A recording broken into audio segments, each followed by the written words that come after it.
Iya. Oke.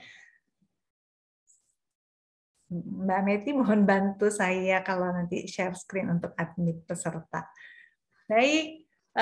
Assalamualaikum warahmatullahi wabarakatuh. Waalaikumsalam warahmatullahi wabarakatuh. Oke, selamat datang Ibu dan Bapak, Ayah, Bunda. Ini kelihatannya ada beberapa teman-teman satu profesi, psikolog, gitu ya. Selamat datang kembali di seminar atensi. Hari ini hari Sabtu tanggal 6 November 2021. Oke, kita ketemu lagi di seminar atensi.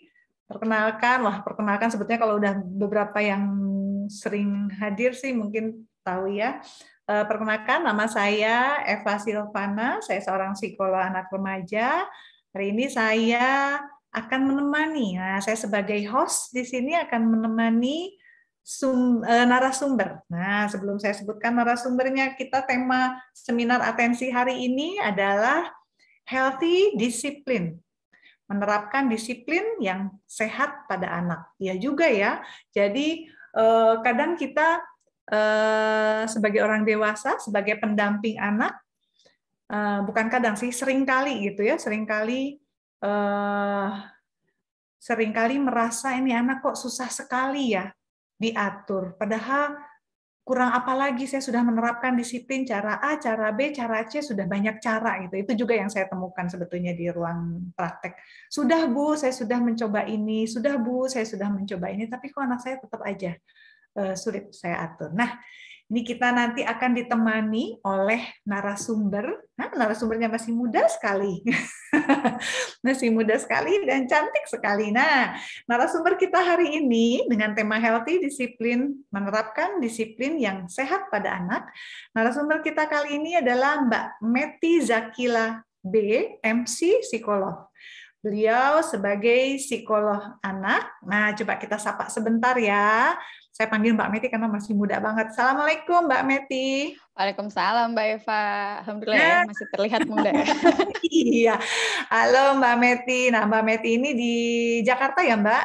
Sekarang domisilinya di Jakarta. Nah, bagi yang mungkin baru melihat, mungkin juga ada beberapa yang sudah kenal, inilah Mbak Meti Zakila. Beliau seorang psikolog klinis dan posisi di Jakarta ya. Jadi kita sama-sama di Jakarta nih, Mbak. Oke, izin saya untuk share screen ya. Kita kenalan dulu siapa sini, Mbak Meti. Nah, oke. Sebelumnya Mbak Meti saya ucapkan terima kasih ya, Mbak, berkenan untuk sharing ilmunya.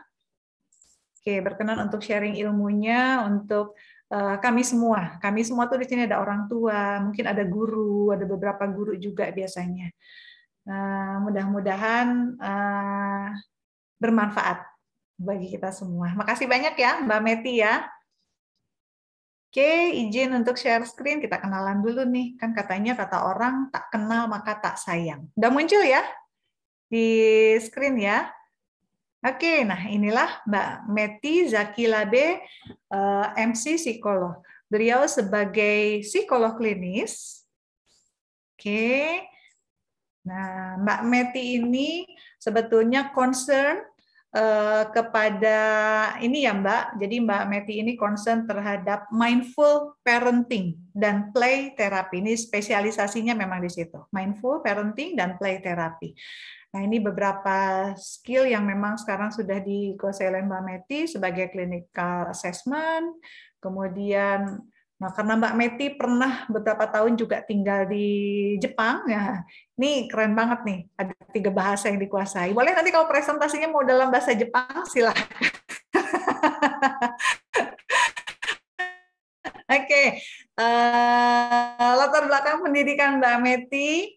Ini beliau S1 dari Fakultas Psikologi Muhammadiyah Malang, kemudian mengambil program magister di Fakultas Psikologi Universitas Gadjah Mada di Yogyakarta. Kemudian silahkan Ibu Bapak, bagi yang mau mencari Mbak Meti untuk konsultasi, karena Mbak Meti susah banget dan jadwalnya juga padat banget, monggo silahkan kalau mau screenshot, gitu ya. Ini kontak dan email Mbak Meti langsung ya. Oke. Kemudian ini, nah pengalaman bekerjanya ini udah banyak banget sebagai asisten. Ini pernah juga sebagai asisten dosen juga ya Mbak di UGM ya. Oke, kemudian banyak sekali nih. Kayaknya kalau saya bacain semua, ini mungkin selesainya besok. Boleh dibaca. Di Jepang juga kemarin juga sempat mengambil ini ya Mbak, private clinical psychologist di Osaka, Jepang ya Mbak Meti ya. Oke, nanti akan banyak sharing deh. Akan banyak sharing dari Mbak Meti. Oke, terima kasih banyak.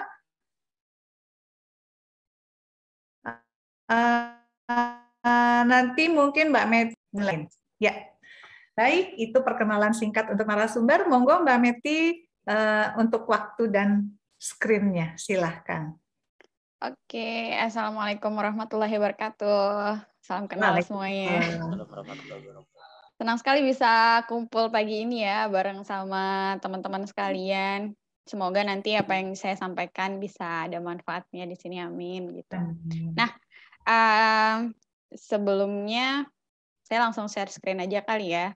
Oke, apa yang akan kita bahas hari ini. Nah, sambil nunggu Mbak Meti share screen, jangan lupa Ibu Bapak untuk follow Instagram @atensi anak remaja. Karena ini seminarnya rutin, jadi silahkan follow atensi anak remaja. Monggo silahkan Mbak, saya lupa tadi Mbak.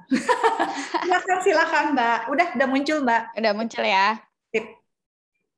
Nah, hari ini kita akan membahas tentang healthy discipline gitu. Awalnya kenapa kok kelihatan nggak? Iya, sudah muncul Mbak. Udah besar? Belum. Oke. Ya, sudah. Jadi awalnya kenapa kok sama Mbak Eva membahas ini seperti yang Mbak Eva bilang tadi, kok kayaknya kita kalau dalam mendisiplinkan anak itu kadang susah-susah gampang ya. Kadang berhasil, kadang nggak juga gitu dengan caranya. Dan banyak juga saya temukan walaupun di ruang praktek atau ketika saya menyampaikan materi, kadangkala kita mengambil kata-kata orang yang kita terapkan ke cara mendisiplinkan anak, sehingga kadang yang kita dengar dari orang lain dan kita praktekkan di anak kita itu tidak berhasil gitu. Karena apa yang dilakukan untuk mendisiplinkan anak itu kan biasanya tidak pakem begitu. Nah, coba kita lihat sebenarnya cara kita mendisiplinkan anak itu sudah sehat nggak sih gitu. Ini kita akan bahas tentang bagaimana disiplin yang sehat pada anak.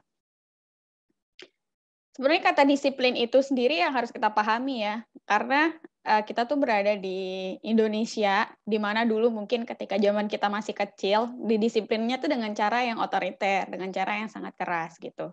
Sama orang tua kita, kebanyakan disiplinnya seperti itu. Sehingga yang kita pahami terhadap disiplin itu sendiri, lebih kepada bagaimana sih orang itu, anak itu supaya mau nurut gitu sama kita. Padahal sebenarnya disiplin itu bukan yang seperti itu. Pengertian disiplin itu sendiri, hakikatnya itu berasal dari kata Latin, yaitu disipliner, yang artinya tuh mengajar atau melatih. Jadi bukan membuat seseorang itu untuk mematuhi, gitu. Itu dulu mungkin ya, kita menyamakan definisi dulu ya, menyamakan arti disiplin itu dulu. Karena kalau misalnya kita salah mengartikan disiplin, gitu, maka apa yang kita harapkan perilaku anak itu juga beda jadinya. Ketika kita punya pola pikir bahwa disiplin itu adalah anak nurut apapun yang kita mau, anak nurut perkataan kita, itu tidak sepenuhnya benar sebagai konsep disiplin. Karena disiplin itu sendiri sebenarnya adalah mengajar dan melatih, bukan membuat seseorang untuk patuh. Gitu ya. Nah, strategi pendisiplinan yang efektif dan sehat itu sebenarnya memiliki 5 kriteria ini nih, teman-teman. Yang pertama itu appropriate untuk usia dan perkembangan anak. Jadi cara mendisiplinkan anak usia 1 sampai 3 tahun, 4 sampai 6 tahun dan anak remaja itu beda. Anak yang mau menjelang remaja itu beda ya. Jadi harus disesuaikan cara pendisiplinannya. Kita nggak bisa tebang, maksudnya nggak bisa sapu jagat gitu, nggak bisa semua itu satu satu cara untuk mendisiplinkan di semua fase perkembangan itu beda, pendekatannya beda gitu. Terus yang kedua, mengajarkan anak untuk meregulasi perilaku atau emosinya sendiri. Meregulasi itu maksudnya gimana, Mbak? Meregulasi itu maksudnya bisa dia mengontrol dan mengatur perilakunya sendiri. Misalnya dia itu suka mukul, tapi akhirnya dia bisa meregulasi, dia bisa menahan dirinya sendiri untuk tidak memukul orang lain, gitu. Misalnya pada anak-anak. Dan emosinya tentu saja, misalnya dia yang sering marah-marah atau sering sedikit-dikit itu menangis atau sering sedih dan lain sebagainya, dia bisa meregulasi sendiri, gitu. Jadi bukan kita terus yang harus menenangkan dia, tapi ketika kita mendisiplinkan anak, kita tujuannya untuk supaya anak itu bisa meregulasi emosinya sendiri, bisa menenangkan dirinya sendiri sebagai bentuk nanti bekalnya dia ketika dia udah menjadi orang yang dewasa gitu. Setelah itu, yang ketiga tentu saja menjauhkan dia dari bahaya ya. Yang keempat, meningkatkan kemampuan kognitif, sosioemosional, dan fungsi eksekutifnya. Kenapa kok kognitif, Mbak, kalau misalnya kita mendisiplinkan seseorang itu? Karena misalnya saja anak yang disiplin, biasanya mereka itu lebih teratur. Teratur itu berarti kemampuan mengorganisasi. Mengorganisasi itu sebenarnya fungsi eksekutif orang, manusia gitu. Nah, dengan fungsi eksekutifnya berkembang berarti dia juga menjadi tambah cerdas gitu. Gitu ya. Sosioemosional juga gitu. Jadi bagi anak yang sebenarnya bisa didisiplinkan emosinya, biasanya hubungan dia sosial dan emosionalnya relatif lebih sehat, lebih aman. Kemudian yang kelima, menguatkan pola perilaku positif yang diajarkan oleh orang tua. Nah, sebenarnya kan kita ketika menjadi orang tua itu sendiri atau menjadi seorang pendidik, kita itu punya hal-hal yang kita ingin sampaikan ke anak, hal-hal yang kita mau itu menjadi habit baik bagi dia. Misalnya kalau misalnya di Islam orang sholat, misalnya kayak gitu, itu kan pola perilaku yang positif. Atau enggak kita mau anak kita itu tidak menunda-nunda gitu. Itu kan sebenarnya itu perilaku yang positif ya. Nah, tujuan untuk pendisiplinan itu salah satunya adalah kita menguatkan perilaku positif yang diajarkan dan diturunkan gitu. Setelah itu kita harus lihat dulu ya. Sebenarnya sebelum kita mau mendisiplinkan anak, kita sebaiknya paham dulu bahwa anak-anak itu punya karakter yang berbeda daripada remaja, karakter yang berbeda daripada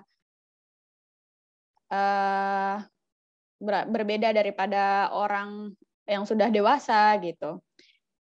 Salah satunya beberapa karakter yang sangat dominan bisa kita lihat di anak itu yang pertama satu, ini anak-anak tuh energinya banyak. Kadang kita tuh heran gitu ya, kok dari pagi sampai malam itu tetap aja gitu ya, nggak capek-capeknya, tetap ngomong, berdiri, masih kuat loncat-loncat. Terus yang kedua, anak itu eksploratif. Anak itu suka mengeksplor apa aja. Mereka penasaran misalnya, apa sih yang ada di dalam laci ini? Apa sih yang ada di sana? Apakah ini panas gitu? Apakah ini dingin? Bahaya nggak ya kalau aku pergi ke sana? Hal-hal seperti itu udah menjadi karakteristiknya mereka.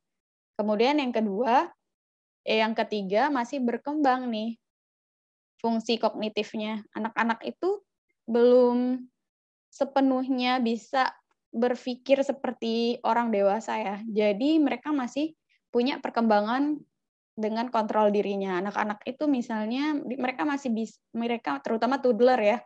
Mereka dipengaruhi oleh alam bawah sadarnya, impuls-impuls yang ada dalam dirinya, dorongan-dorongan yang ada dalam dirinya, sehingga dia itu kadang ketika menginginkan sesuatu harus saat itu juga dipenuhi gitu. Walaupun sebenarnya mereka tahu itu nggak boleh atau mereka tahu itu tuh nggak baik, tapi mereka kadang tidak bisa membantu dirinya sendiri untuk mengontrol keinginan mereka. Yang keempat, penyerapan indranya yang sensitif. Jadi, pernah nggak mendengarkan istilah anak-anak itu seperti CCTV 24 jam gitu? Karena memang seperti itu hakikatnya. mereka penyerapan indera mereka tuh sensitif. Bahkan ketika mereka itu sedang melakukan sesuatu dan di sekeliling dia, itu kita sedang berbicara dengan orang lain. Kemudian tiba-tiba besoknya lagi dia mengucapkan perkataan yang sama yang pernah kita ucapkan ketika berada di sekitarnya dia. Padahal dia lagi nggak memperhatikan kita ya. Sebegitu sensitifnya inderanya anak. Jadi dia bisa aja menerima informasi layaknya spons gitu. Jadi dia absorb, menyerap informasi dari lingkungannya tanpa usaha lah, tanda kutip. Nah, sebelumnya ada pertanyaan dulu nggak nih Mbak Eva? Boleh, mau diselesaikan dulu atau mau di tengah-tengah? Ada, sebelum lanjut ke Oke. yang tempat yang lain, ada pertanyaan? Oke, Ibu Bapak silahkan narasumber memberi kesempatan kalau sampai materi ini ada yang mau ditanyakan. Berarti ini masih tentang karakteristik anak iya, ya? masih dengan Ya. sebelum saya masuk ke yang selanjutnya. Kayaknya nggak ada ya? Oke, di kolom chat nggak ada soalnya. Oke. Silahkan lanjut, Mbak. Saya lanjut ya. Nah, kita masuk nih karena saya langsung masuk aja ya, karena strateginya itu ada 10. Dan saya rasa nanti teman-teman bisa nanya, saya akan bahas 3 dulu, terus nanti saya buka pertanyaan, bahas lagi 3 gitu ya. Nah, bukan berarti semua ini bisa kita terapkan dalam satu waktu, nggak kayak gitu. Tapi intinya, ketika melakukan pendisiplinan pada anak, yang harus kita garis bawahi adalah ketika kita ingin mendisiplinkan anak, jangan punya mindset bahwa disiplin itu adalah patuh. Bahwa disiplin itu adalah dia mengikuti apapun yang kita mau. Karena kalau misalnya dia mengikuti apapun yang kita mau, itu sih bukan melatih mereka menjadi disiplin, tapi melatih mereka untuk menjadi patuh. Melatih mereka untuk menjadi orang yang permisif, yayaan gitu, tidak bisa membela diri. Kita harus berhati-hati. Oleh karena itu, cara yang sehat dalam menerapkan disiplin itu ada 10. Yang pertama, ini yang paling dasar banget, show and tell. Perlihatkan dan beritahu. Ketika kita mau mendisiplinkan anak, yang kita harus lakukan adalah kita memperlihatkan dulu ke anak apa perilaku yang kita inginkan untuk dia contoh. Misalnya kita mau anak itu rajin sholat, berarti kita juga harus sholat. Kita mau anak itu kalau bicara yang pelan, berarti kita kalau bicara sama dia harus pelan. Kita mau misalnya anak itu rajin baca buku, berarti kita temankan, ajak baca buku, atau kita tunjukkan gimana baca buku, atau kita punya waktu untuk baca buku bareng sama anak. Kalau misalnya ada anak yang mukul orang tuanya, terus kita mau anak itu nggak mukulan gitu kan, kita harus mencontohkan yang nggak mukul tuh yang kayak gimana. Jadi bukan cuma tell, bukan cuma ngomong, tapi juga kita mencontohkan. Misalnya kayak gini, kita pegang tangannya anak, terus kita bilang, kamu kalau misalnya pukul keras, kalau misalnya kamu meletakkan tangan kamu di muka atau di badan yang keras, itu namanya pukul. Siapa tahu anak tuh nggak ngerti itu namanya pukul. Pukul itu sakit, misalnya kayak gitu. Jadi kamu kalau misalnya mau bareng sama mau pegang atau mau menyentuh itu kayak gini. Ketika ngomong kayak gininya itu si tangannya anak itu dipegang dan ditaruh ke badan kita. Ditaruh ke badan kita. Ini yang pelan misalnya kayak gitu. Jadi dia tahu rasanya pelan tuh kayak gimana. Karena pelan itu abstrak loh, teman-teman. Jadi anak kan masih berkembang nih kognitifnya, pola pikirnya, dia nggak tahu sebenarnya pelan itu apa. Jangan-jangan dia nggak ngerti ketika kita bilang, kamu yang pelan ya ininya, tapi dia nggak tahu pelan itu apa. Jadi kita harus beri contoh dulu. Pelan itu yang begini, keras itu gini. Jadi kalau kamu mau sentuh orang, itu yang pelan. Gitu ya. Jadi show and tell.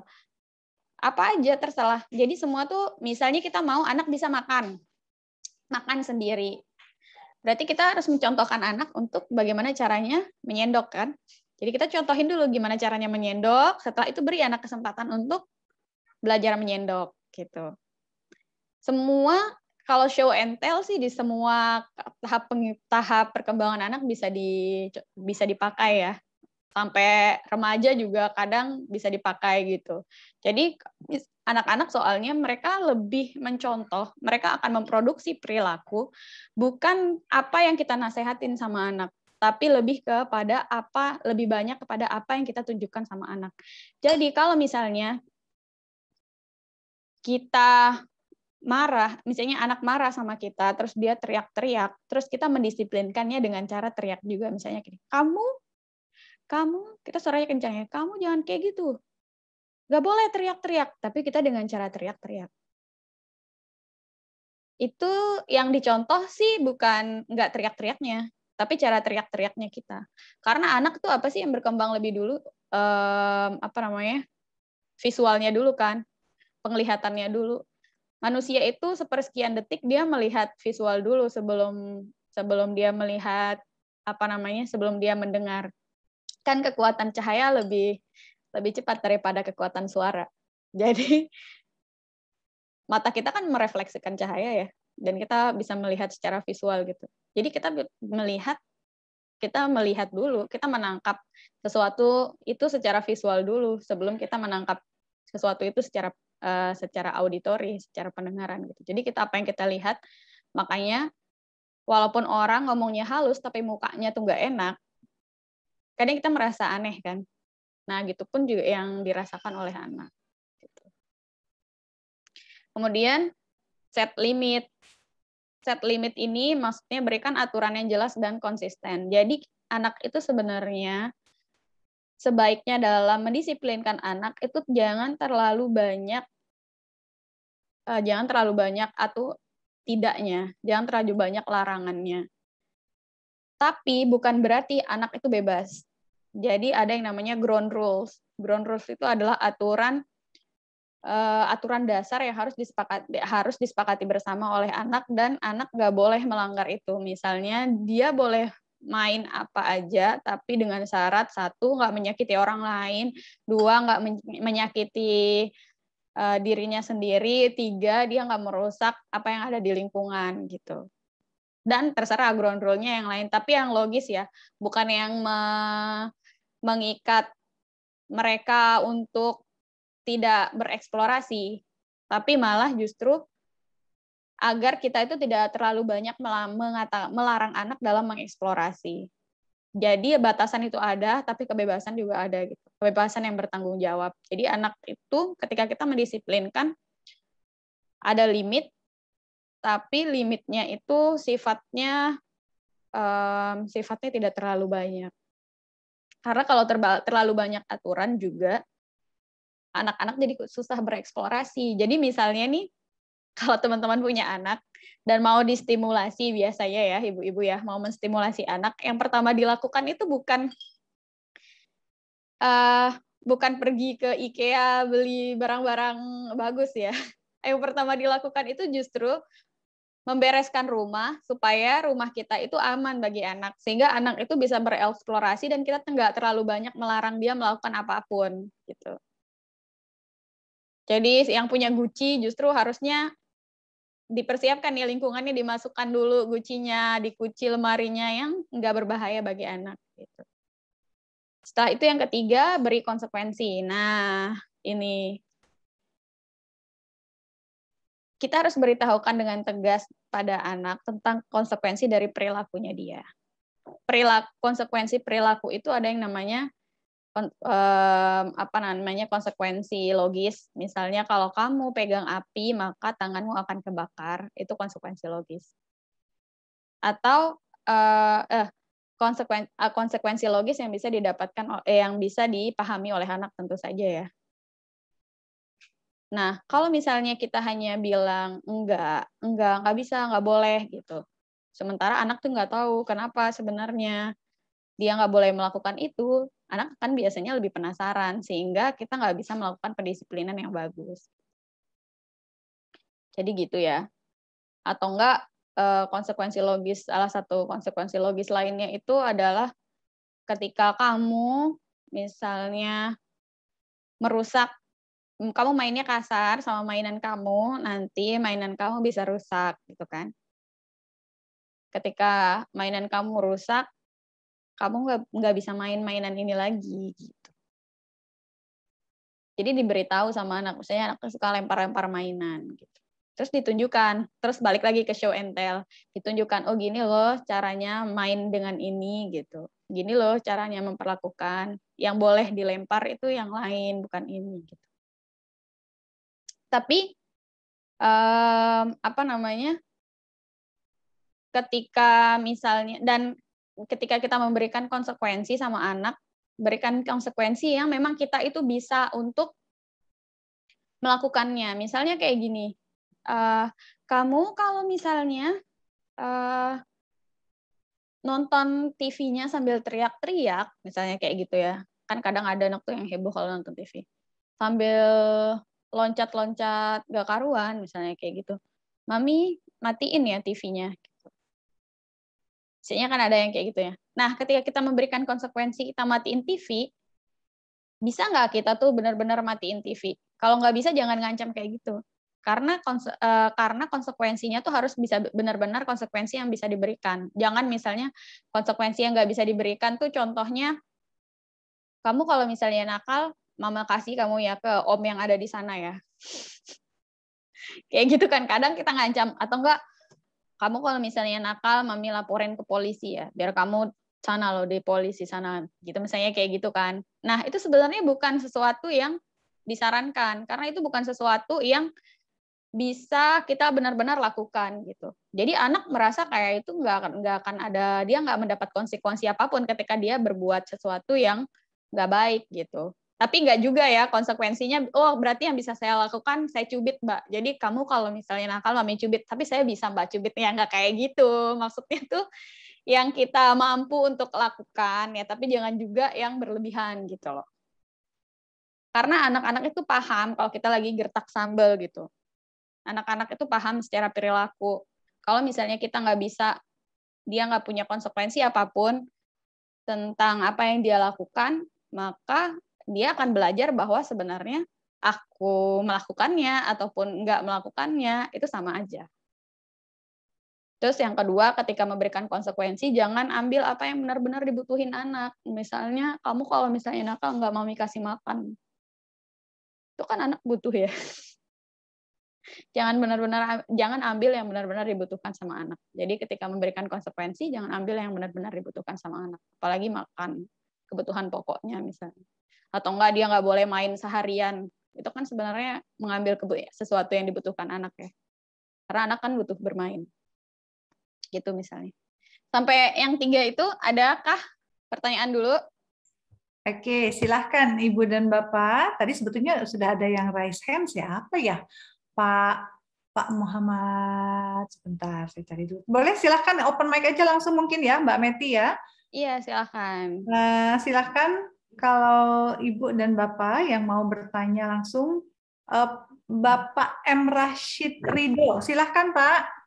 Ya, terima kasih Bu Eva yang sudah memberikan kami pertanyaan atau kami memberikan ini pada Ibu Meti sebagai Iya. Bapak dari mana Pak? Iya. Bapak dari mana? Saya dari Sekolah Fajar Hidayah saya Bu, Ibu Eva. Oh, oke. Assalamualaikum Pak. Ini guru Mbak Meti, guru dari Sekolah Fajar Hidayah di Cibubur. Silahkan Pak pertanyaannya. Oke, terima kasih Bu Eva. Pertanyaannya ada beberapa pertanyaan di sini Mbak Meti sebenarnya. Iya, silahkan Bapak. Yang pertama, kalau kita melihat bagaimana kondisi anak sekarang, anak itu kita melihat butuh perhatian dan kasih sayang khusus. Kalau kita melihat bagaimana anak, jika anak membutuhkan perhatian dan kasih sayang khusus, kita sebagai orang tua nih, padahal kita nih sudah memberikan kasih sayang khusus, terus perhatian, tapi kita sedang sibuk dengan gadget kita, dengan pekerjaan. Bagaimana kita mengganti kasih sayang kita tadi, pekerjaan, perhatian kita tadi terhadap anak. Padahal ketika kita pulang, anak sudah tidur.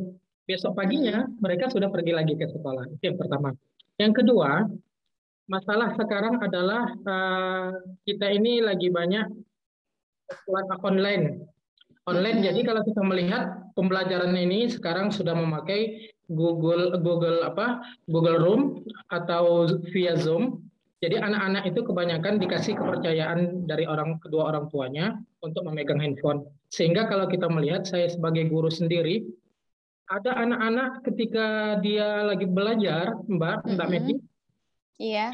anak itu kebanyakan memberitahu sama orang tuanya belajar, padahal mereka main game.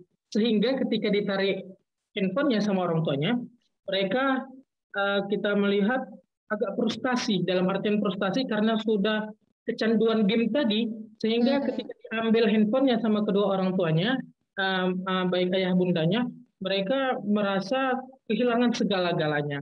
Bagaimana sikap kita sebagai guru nih untuk memotivasi anak kita dan kita sebagai orang tua, karena saya guru dan orang tua juga. Terima kasih. Double ya Pak ya? Ya, double. Terima kasih. Ya, sama-sama Pak Rashid ya. Ya. Nah, langsung saya jawab, Mbak Eva. Boleh, silahkan. Jadi saya jawab dulu, terima kasih atas pertanyaannya Pak Rashid. Nah, itu sebenarnya itu udah kayak isu yang banyak banget Pak, yang sering ditanyakan gimana sih cara saya mendisiplinkan anak saya nih selama sekolah gitu kan. Soalnya kalau misalnya selama sekolah itu Mbak, ya saya juga kasihan kalau nggak ngasih, tapi kalau saya ngasih juga jadi kecanduan gitu kan. Serba salah sebenarnya orang tua itu ngerasanya. Cuman gini dulu, sebagai orang tua kita harus punya mindset dulu. Mindsetnya itu adalah kita tahu nggak mana yang kita yakin dengan apa yang kita anggap baik dulu. Karena kalau kita sendiri nggak yakin sama apa yang kita anggap baik, kita tuh menjadi ragu-ragu untuk mengambil keputusan. Misalnya kita yakin bahwa dan berdasarkan apa yang kita baca, berdasarkan teori yang ada bahwa kebanyakan bermain gadget itu tidak baik. Benar-benar yakin nggak kalau itu nggak baik? Jangan-jangan nggak yakin karena misalnya saya ngelihat itu anak yang sebelah biasa aja, tetap ranking walaupun main gadget gitu. Yakin dulu itu nggak baik. Gitu. Kalau nggak yakin, jadinya nggak konsisten. Jadinya kita juga nggak disiplin sama anak. Jadi yakin dulu tentang pilihan kita. Nih gadget nggak baik berarti. Ini nggak baik kalau terlalu banyak ya. Karena kalau misalnya udah di atas 5 tahun, boleh kan 2 jam sebenarnya dalam pengawasan orang tua, sebenarnya gadget itu 2 jam per hari boleh. Gitu. Nah, apa namanya? Hal yang pertama yang dilakukan kalau mau melepaskan gadget itu adalah nanti akan adikku bahas lebih lanjut, tapi salah satunya itu dengan dialihkan ke perilaku yang lebih menyenangkan. Karena sebenarnya ketika melakukan gadget, anak itu kan sedang menghabiskan energi dan kebosanan sebenarnya kan mereka itu. Mereka mencari hiburan. Jadi kita memberikan mereka ruang untuk salah satunya itu olahraga gitu. Karena sebenarnya mereka harus bergerak ya. Mereka pintar itu dengan bergerak anak-anak itu, bukan dengan melihat saja. Semakin banyak stimulus yang mereka dapat dari lingkungan itu sebenarnya semakin bagus. Bukan dengan satu stimulus saja. Kalau misalnya ngelihat gadget kan cuma satu tuh. Dan penelitiannya gadget itu nggak bagus buat fungsi eksekutifnya anak gitu. Apalagi terutama untuk 5 tahun pertama. Tahu nggak sih sebenarnya fungsi eksekutif itu apa? Karena fungsi eksekutif itu sebenarnya membaca, matematika, dan lain sebagainya. Itu yang sebenarnya ibu-ibu tuh nggak yakin. Padahal sebenarnya penelitiannya ada gitu. Kalau misalnya yakin, itu memang nggak baik, kita itu bisa kok sebenarnya lebih disiplin. Karena kita berpikir bahwa itu untuk kebaikannya anak dulu. Setelah kita memang benaran yakin dengan keputusan kita, oke, kita bikin aturan sama anak. Ketika kita bikin aturan sama anak itu, jangan libatkan kita sendiri. Ya kayak tadi yang pertama, selain kita show and tell, kita juga harus kasih tahu konsekuensi itu karena apa gitu. Cerita aja sama anak, oke maaf ya, bilang bahwa, jangan lupa sampaikan bahwa kita tuh sayang sama anak. Mama tuh sayang sama kamu. Kalau seandainya gadget ini bagus buat kamu, 24 jam aja kamu main nggak apa-apa. Jadi tunjukkan dulu kalau misalnya kita tuh sayang sama anak. Agar anak-anak tuh paham kita melakukan itu bukan karena untuk mengekang dia, tapi justru karena kita sayang. Tunjukkan dulu. Oke, kalau gadget itu 24 jam ya, bagi anak-anak yang udah sekolah biasanya udah ngerti. Itu baik buat, kalau gadget itu baik buat kamu 24 jam pun mami kasih gitu. Ibu kasih gitu ya, ayah kasih. Tapi masalahnya ini nggak baik. Kamu harus ngontrol gitu. Kamu harus bisa mengontrol itu. Nah, misalnya ya udah kasih kesepakatan kamu bisa main dari jam sekian sampai jam sekian, tapi jam sekian kamu harus sudah ngasih itu. Anak marah, nggak apa-apa. Wajar toh Pak, kalau cintanya kita ditolak gimana Pak? Marah nggak? Kesel nggak? Kesel lah. Kalau kita ingin menginginkan sesuatu terus kita nggak mendapatkannya, kesel nggak? Kesel gitu loh. Anak-anak juga wajar, nggak usah tersakiti dengan rasa kesalnya anak-anak itu sebenarnya. Kita nggak gagal kok sebagai orang tua kalau anak itu marah atau kesal sama kita. Gitu. Jadi nggak usah takut kehilangan cintanya anak karena hal tersebut. Yang perlu kita garis bawahi adalah gimana kita menyampaikan ke anak bahwa sebenarnya yang kita lakukan itu untuk kebaikannya dia. Gitu. Iya, setuju Mbak Meti. Jadi kalau dari yang tadi 10 tuh baru 3 ya Mbak Meti ya? Apa ya? Tadi iya baru 3. Cara mendisiplinkan tuh kan 3. Jadi sebetulnya tadi 3 tuh udah jelas banget ya. Satu, show and tell. Kalau mau anaknya nggak kecanduan gadget ya kita dulu. Kita gitu. dulu. Iya kita dulu. Kita dulu jangan main HP dekatnya dia. Betul, tunjukkan dulu bahwa kita juga nggak maniak, nggak yang kecanduan gadget juga. Itu dulu ya. Itu yang paling sulit kayaknya ya Mbak Meti ya. Terus tadi yang karena penelitiannya kayak gini Mbak Eva. Jadi anak-anak itu butuh quality time. Nah, quality time yang dimaksud itu adalah kita benar-benar mindful dan hadir di dekatnya anak. Ketika kita hadir di dekatnya anak itu, artinya pikiran, perasaan, tubuh kita itu ada bareng sama anak. Dan sebenarnya anak tuh nggak butuh seharian kok. Dia nggak butuh semua waktu kita. Dia tuh cuma butuh sebagian dari waktu kita. Bahkan di artikel itu dibilang bahwa sebenarnya anak-anak itu butuh minimal 20 menit aja bareng sama kita. Betul. Tapi kita benar-benar ada bareng sama mereka ya. Gitu. Oke. Ya, ini baru terjawab 3 ya Pak Mun. Coba kita lihat lagi Mbak. Coba kita lihat dulu yang lain ya. Itu nanti bisa masuk lagi. Terima kasih. Ada yang lain. Tadi. Lanjut. Silakan Mbak Meti. Yang selanjutnya itu adalah kita dengarkan anak. Jadi bagi anak-anak sebenarnya porsi kita itu tidak banyak berbicara aslinya, tapi banyak mendengarkan dan mengobservasi anak. Ketika kita mau mendisiplinkan anak, yang kita lakukan adalah kita dengarkan dulu karena kita nggak pernah tahu apa yang ada dalam pikirannya mereka. Misalnya ada anak yang nggak mau buang sampah, misalnya kayak gitu, ke tempat sampah. Karena ini salah satu ya kasus kasus nyata ya. Ada anak dia nggak mau buang sampah, pokoknya dia nggak mau buang sampah gitu. Karena ternyata dia itu sering dibilangin kayak gini sama ibunya. Iya nggak boleh ini, nggak boleh apa istilahnya kalau kita nggak boleh buang-buang makanan tuh? Mubazir ya. Jadi nggak boleh mubazir, terus nggak boleh ini gitu. Jadi kalau misalnya sesuatu yang dibuang bagi dia itu artinya mubazir gitu. Nah kita nggak akan tahu itu kalau kita nggak banyak mendengarkan anak. Kalau yang kita lihat hanya perilakunya anak aja nggak mau buang sampah, kita akan menganggap anak itu jorok kan sebenarnya.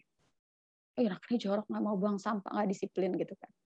Tapi sebenarnya ada hal lain gitu. That's why kalau sama anak itu ditanyakan, kenapa ya nak nggak mau buang sampah gitu. Atau apakah dia dengan baunya atau dengan jijiknya. Nah, kita nggak pernah tahu kan sebenarnya anak itu nggak mau buang sampah. Jadi anaknya itu kalau naruh sampah, itu disembunyiin di sela-sela gitu loh. Sela-sela lemari, sela-sela kulkas, sela-sela. Ya di sela-sela disembunyikan. Nah itu ternyata karena dia nggak mau kalau mubazir istilahnya. Padahal sampah ya, nggak apa-apa untuk dibuang gitu kan sebenarnya. Cuman anaknya nggak mau. Nah, jadi coba dilihat kalau misalnya anak kita itu nggak disiplin melakukan sesuatu perilaku yang kita inginkan, mungkin dia tuh punya pemahaman yang berbeda. Jadi sebaiknya kita banyak mendengarkan anak dan mengobservasi anak terlebih dahulu sebelum kita menjatuhkan penilaian pada anak apakah dia itu disiplin atau tidak. Terus yang kelima, beri perhatian. Ini mungkin udah dibahas kemarin ya Mbak ya, reinforce tentang perilaku yang kemarin ya. Ada beberapa, betul. Seri yang kemarin bahwa ketika kita itu sebaiknya memberikan perhatian pada perilaku yang baik, bukan pada perilaku yang buruknya. Jadi ketika anak itu melakukan kebaikan, sebaiknya kita notice gitu. Suka kan sebenarnya orang tuh dinotis ketika melakukan kebaikan. Misalnya dia buang sampah, udah buang sampah ya, terima kasih udah buang sampahnya gitu. Atau enggak ketika anak misalnya berusaha buat ngelap tumpahan minuman yang dia tumpahin gitu kan. Kita bilang, oh ya makasih ya sudah dibereskan gitu. Kamu beresin minuman ya gitu. Cuman di notice aja kayak gitu. Hal-hal kayak gitu. Nah, kebanyakan dari kita itu biasanya lebih fokus ke hal-hal yang negatif. Terus kita fokus banget. Ketika anak teriak aja, kita langsung mengalihkan semua perhatian kita ke anak. Lihat mami, lihat mama, lihat ya, tatap mata mama, nggak boleh kayak gitu, teriak-teriak tuh. Gitu misalnya kayak gitu kan. Sebenarnya kita kan memberikan perhatian kan sama anak.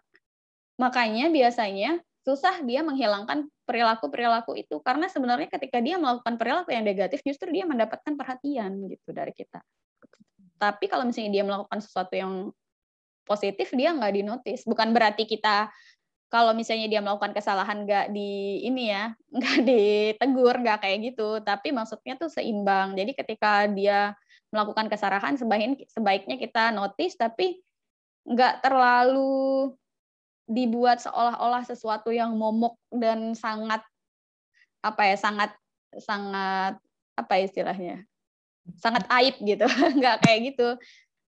Tapi kita lebih memberikan porsi yang lebih banyak kepada perilaku-perilaku yang baik yang bisa dia yang pernah dia lakukan gitu. Nah, yang keenam, hargai kebaikan yang dilakukan anak walaupun itu sebenarnya kecil gitu. Nah, ini yang mungkin yang kemarin yang reinforce itu ya. Jadi kayak kalau misalnya ada perilaku yang luar biasa sekali, boleh lo sekali-sekali diberikan hadiah gitu. Atau enggak, hadiah itu kan nggak mesti nggak mesti berupa barang ya. Hadiah itu bisa berupa pujian atau berupa pelukan kayak gitu-gitu. Jadi untuk menghargai kebaikan yang dilakukan oleh si anak gitu. Saya lanjut lagi aja ya. Oke, lanjut dulu, Mbak. Silakan. Nah, ketujuh, kita harus ketahui kapan tidak harus merespon. Nggak semua perilaku negatif anak atau perilaku menantang anak itu harus diperhatikan atau harus direspon. Kadang, cara pendisiplinan paling bagus itu adalah dengan tidak mengomentarinya sama sekali. Cukup 1-2 kali saja. Misalnya nih, contohnya anak saya ya, pernah dulu waktu dia masih 2 tahun baru. Itu kadang suka menguji kesabaran gitu, menginjak buku. Jadi perilakunya itu dia menginjak buku gitu. Ketika saya bilang bukunya pegang pakai tangan ya, bukan pakai kaki gitu. Buku itu tidak diinjak kayak begitu. Misalnya diberitahu kayak gitu ya.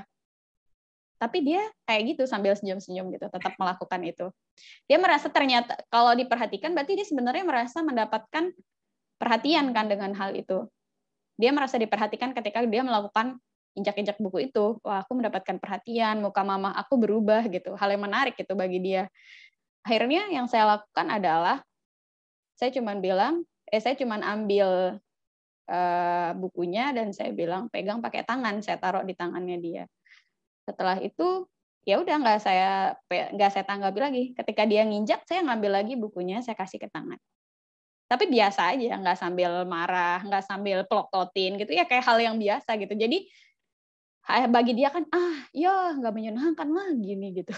Aku nggak mendapat perhatian lagi, aku nggak diperhatiin lagi nih ketika melakukan ini. Ternyata ini tak semenyenangkan yang aku pikirkan mungkin bagi anaknya kayak gitu ya. Jadi kadang anak itu suka kan sebenarnya gangguin kita tuh, suka melihat reaksi kita yang bagi dia mungkin lucu ya.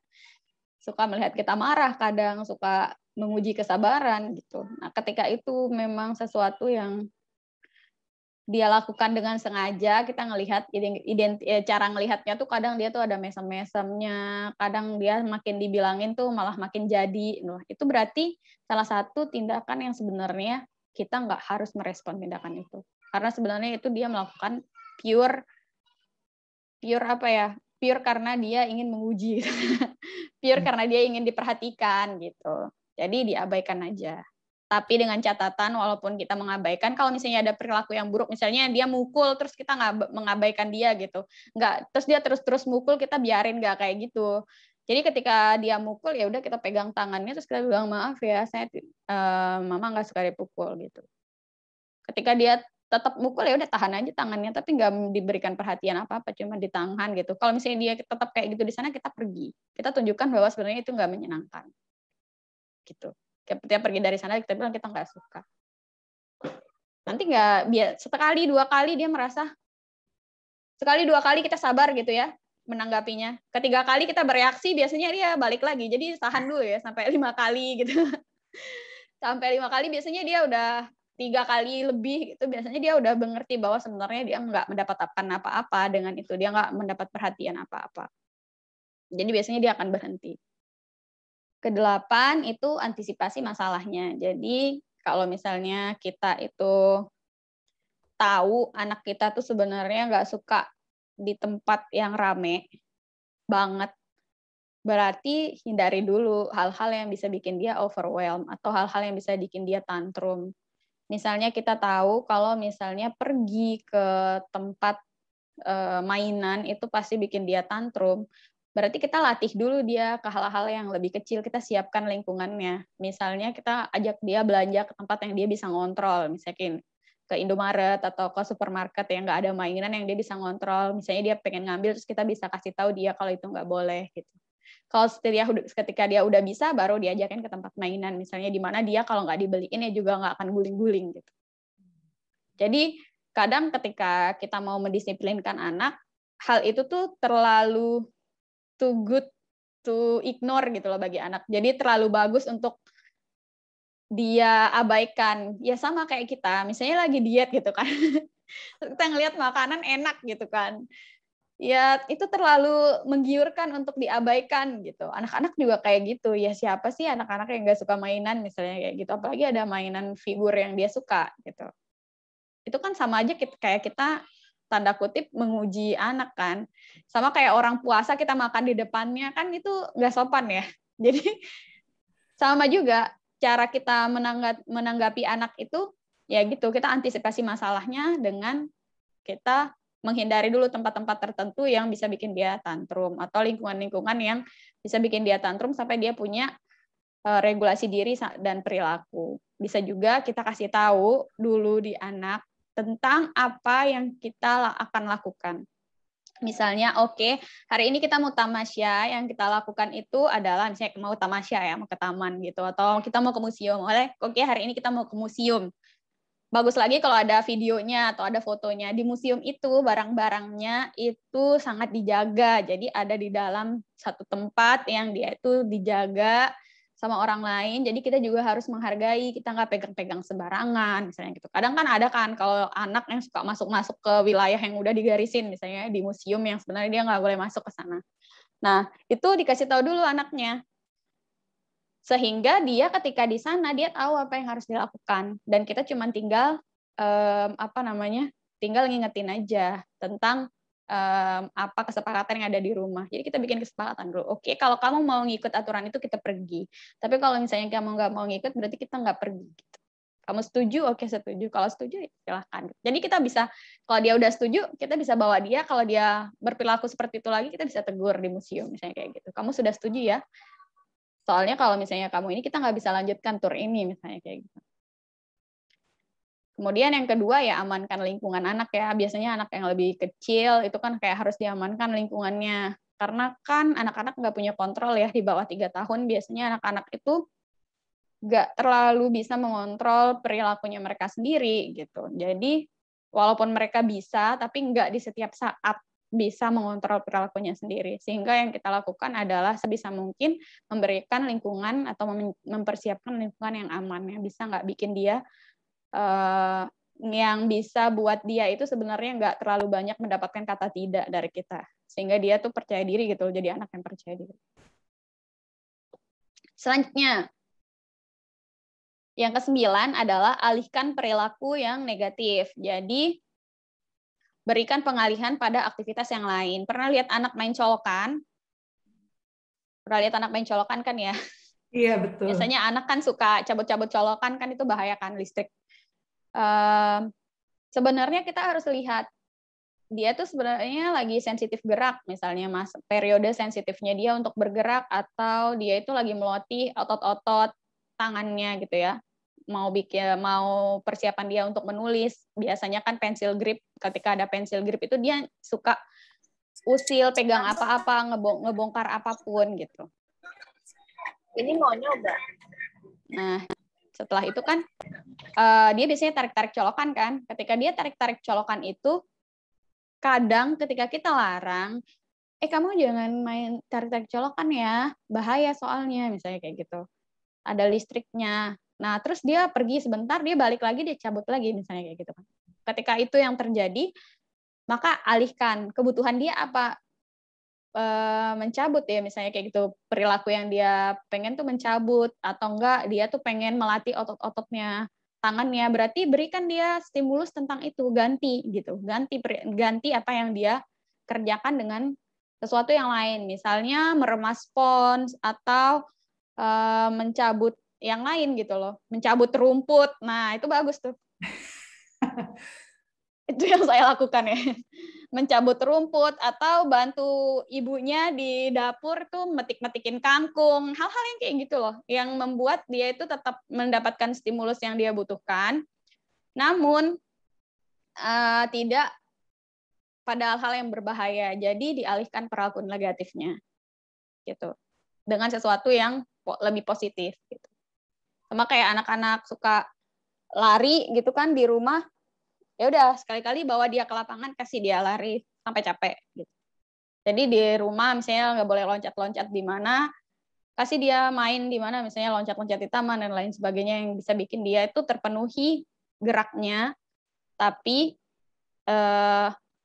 sesuatu yang positif, bukan sesuatu yang negatif. Nah, sebelum saya lanjut ke time out, karena time out ini pembahasannya lumayan. Okay. Boleh ada pertanyaan dulu? Oke. Baik, Ibu dan Bapak, sampai poin 9 ini tentang pendisiplinan yang positif terhadap anak, ada yang mau ditanyakan kah? Silahkan. Silahkan langsung open mic.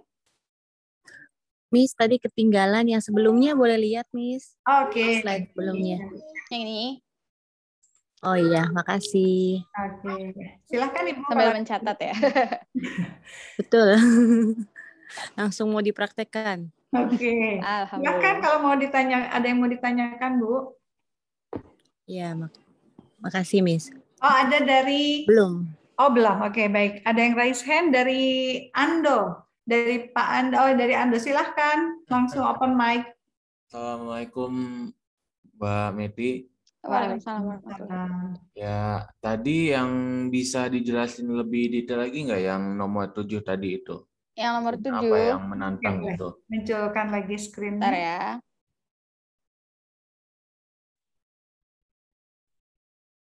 Yang ini ya, kapan kita harus merespon itu ya? Iya.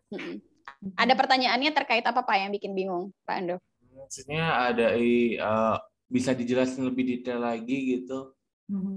Tentang kapan kita harus merespon dan kapan enggak ya? gitu. Gimana?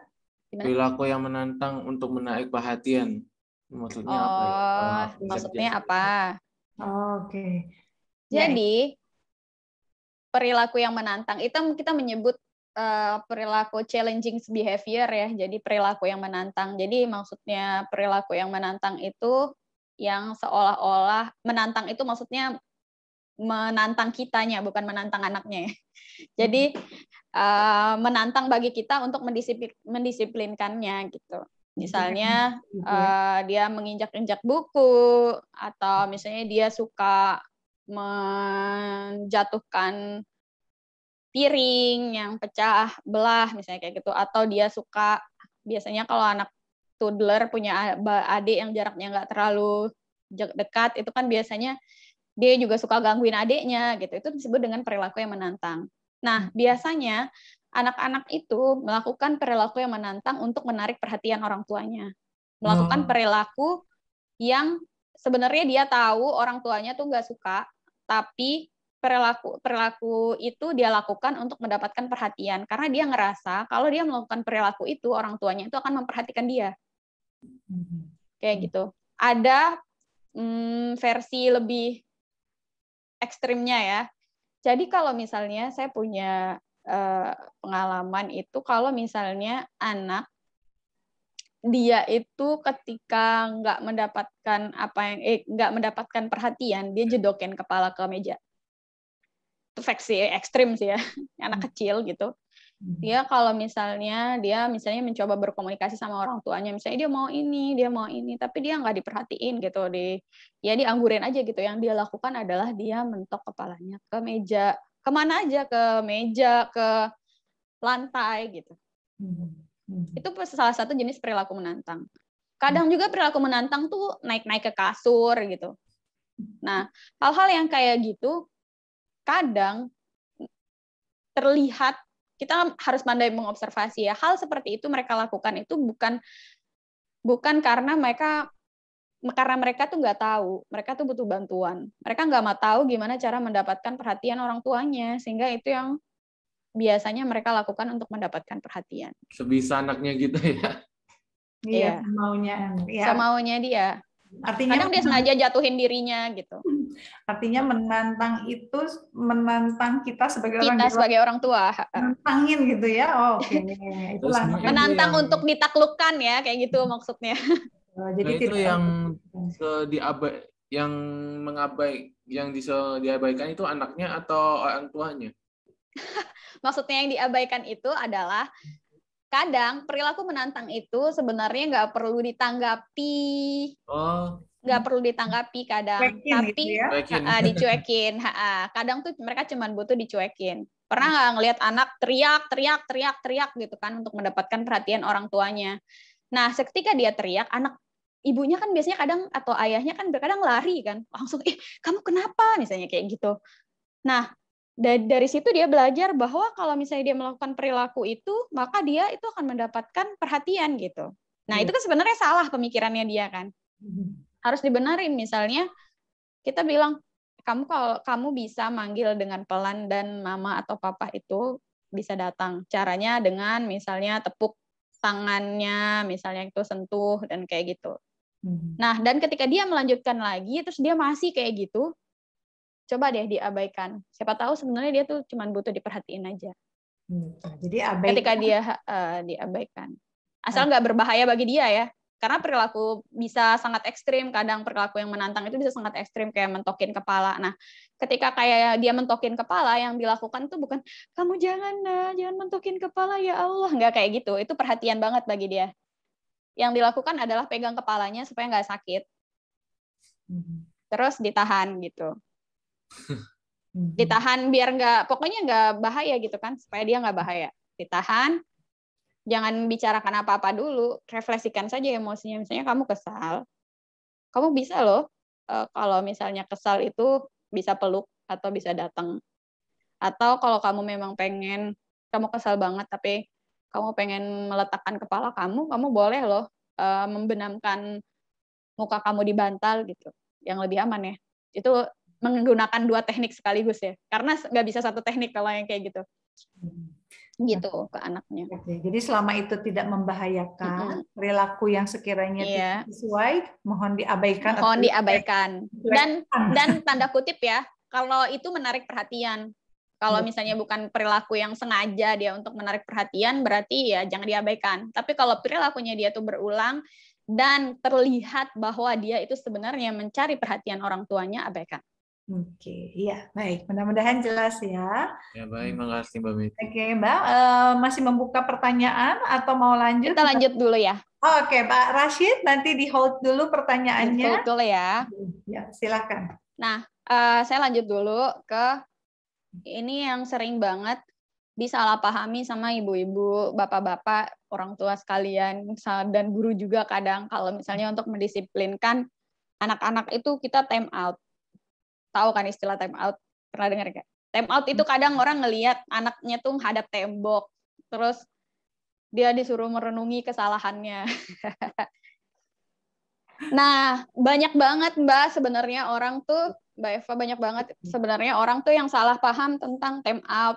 Mereka merasa bahwa time out itu adalah ketika anak berlaku buruk, maka yang harus dilakukan itu adalah dia disuruh, kalau kita zaman dulu maju ke kelas gitu ya, sambil megang telinga, angkat kaki satu. Kelihatan ya zamannya, sekolahnya zaman apa. Betul. Atau enggak kalau nggak bisa ngerjain soal disuruh duduk berdiri di depan kelas gitu kan. Nah, sebenarnya itu time out tuh bukan yang kayak gitu. Time out itu memang salah satu bentuknya itu memindahkan anak ke satu tempat yang aman gitu, yang tadi tempat yang aman yang di sana itu dia nggak mendapatkan kesenangan apa-apa.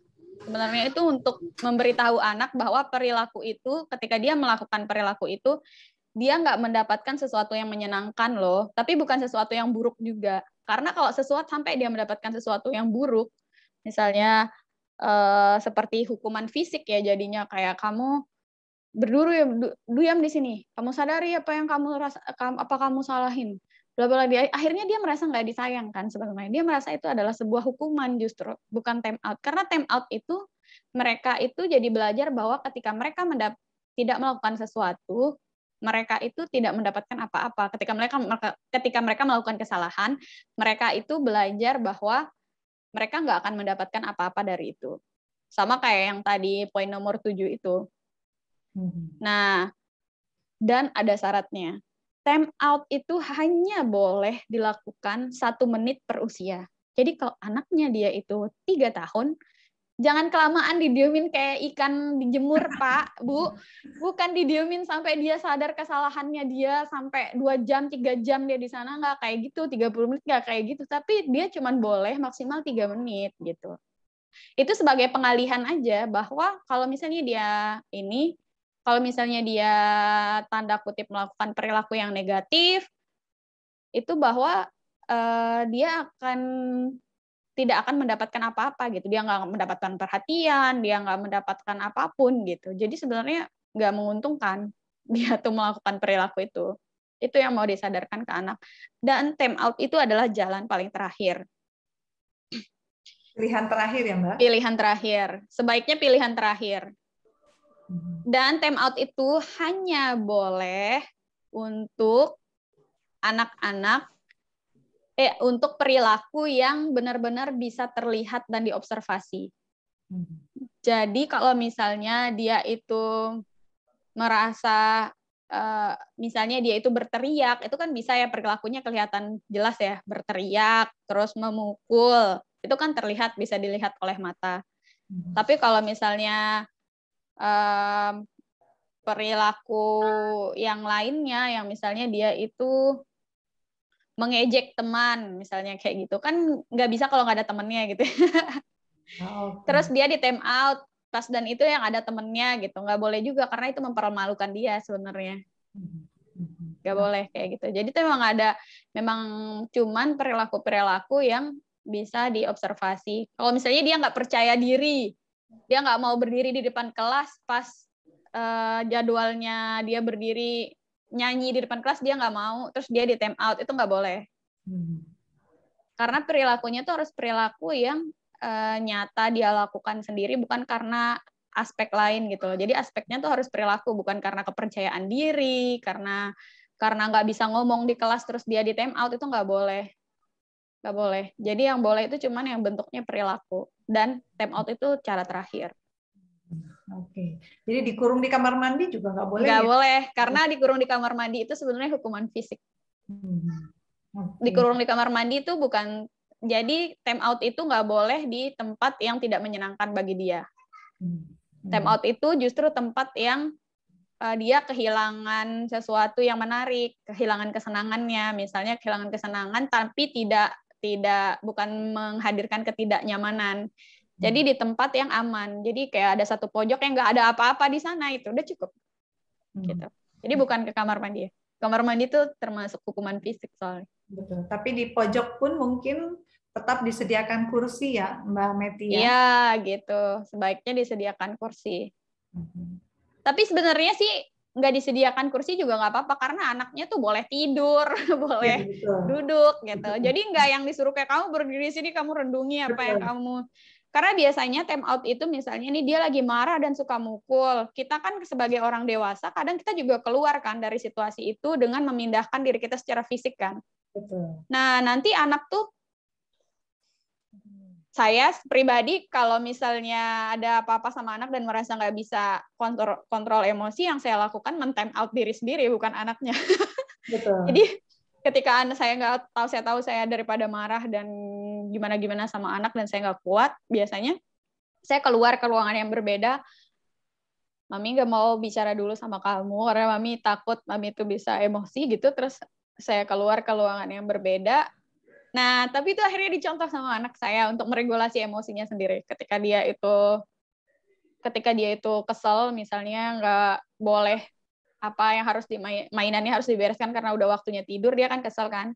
Nah, yang dia lakukan itu adalah aku mau sendiri gitu. Iya, betul. Aku mau sendiri dan dia pergi ke tempat yang membuat dia nyaman, entah di pojokan kasur kayak ya apa yang membuat dia nyaman. Terus ya udah aku bilang kalau kamu butuh dipeluk kamu boleh datang kapan aja gitu. Tapi kalau kamu mau sendiri ya nggak apa-apa kan. Nggak usah takut anak mau sendiri karena ketika itu berarti dia belajar mandiri untuk meregulasi emosinya sendiri dan itu bagus buat mereka. Oke. Lalu selama time out itu berlangsung, apa yang dilakukan oleh kita? Jangan lakukan apapun, bahkan kontak mata. Okay. Jadi ketika kita melakukan time out sama anak, itu kita bahkan nggak melakukan kontak mata, kita diam aja. Diam aja, nggak ngelakuin kontak mata apapun sama Jadi, anak. kita juga nggak sambil bawel nasehatin gitu ya, Mbak? Nggak boleh. Kita nggak boleh sambil nasehatin. Kita nggak boleh, ya benar-benar quiet, nggak ada stimulus apa-apa, nggak ada pembicaraan apapun. Ya biasa kan kita kalau misalnya kita merenung dan lagi lagi mengevaluasi diri, itu kan kita akan terganggu ya ketika ada suara-suara. Tiba-tiba misalnya lagi di time out ada suara donat atau enggak suara abang-abang ice cream. Ya buyar lah time out-nya. Berhasil. Jadi kalau begitu time out ini sebetulnya kita memberikan ruang kepada anak untuk dia melakukan refleksi kepada diri. Refleksi, yes.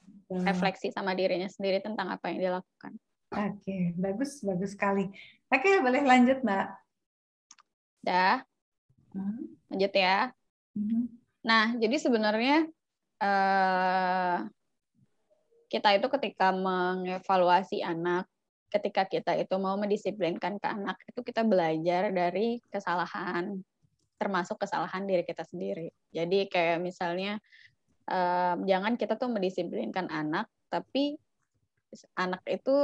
kita nggak mendisiplinkan diri kita sendiri gitu. Jangan kita suruh anak itu untuk nggak ngangkat kaki di kursi ketika makan, tapi kita kalau makan kayak gitu. Kayak gitulah ya istilahnya. Betul. Setelah itu ya terapkan komunikasi parental yang positif. Pakai aku dulu. Pesan aku itu maksudnya dimulai dari kita. Ketika misalnya kita mau menyampaikan perilaku ke anak, menyampaikan sesuatu ke anak, jangan bilang kayak gini. Misalnya kamu nakal, mami itu nggak suka. Nggak kayak gitu. Itu artinya menyalahkan karena objek dulu baru subjek. Itu namanya menyalahkan. Komunikasi yang menyalahkan tuh yang kayak gitu. Komunikasi yang baik itu mulai dari kita.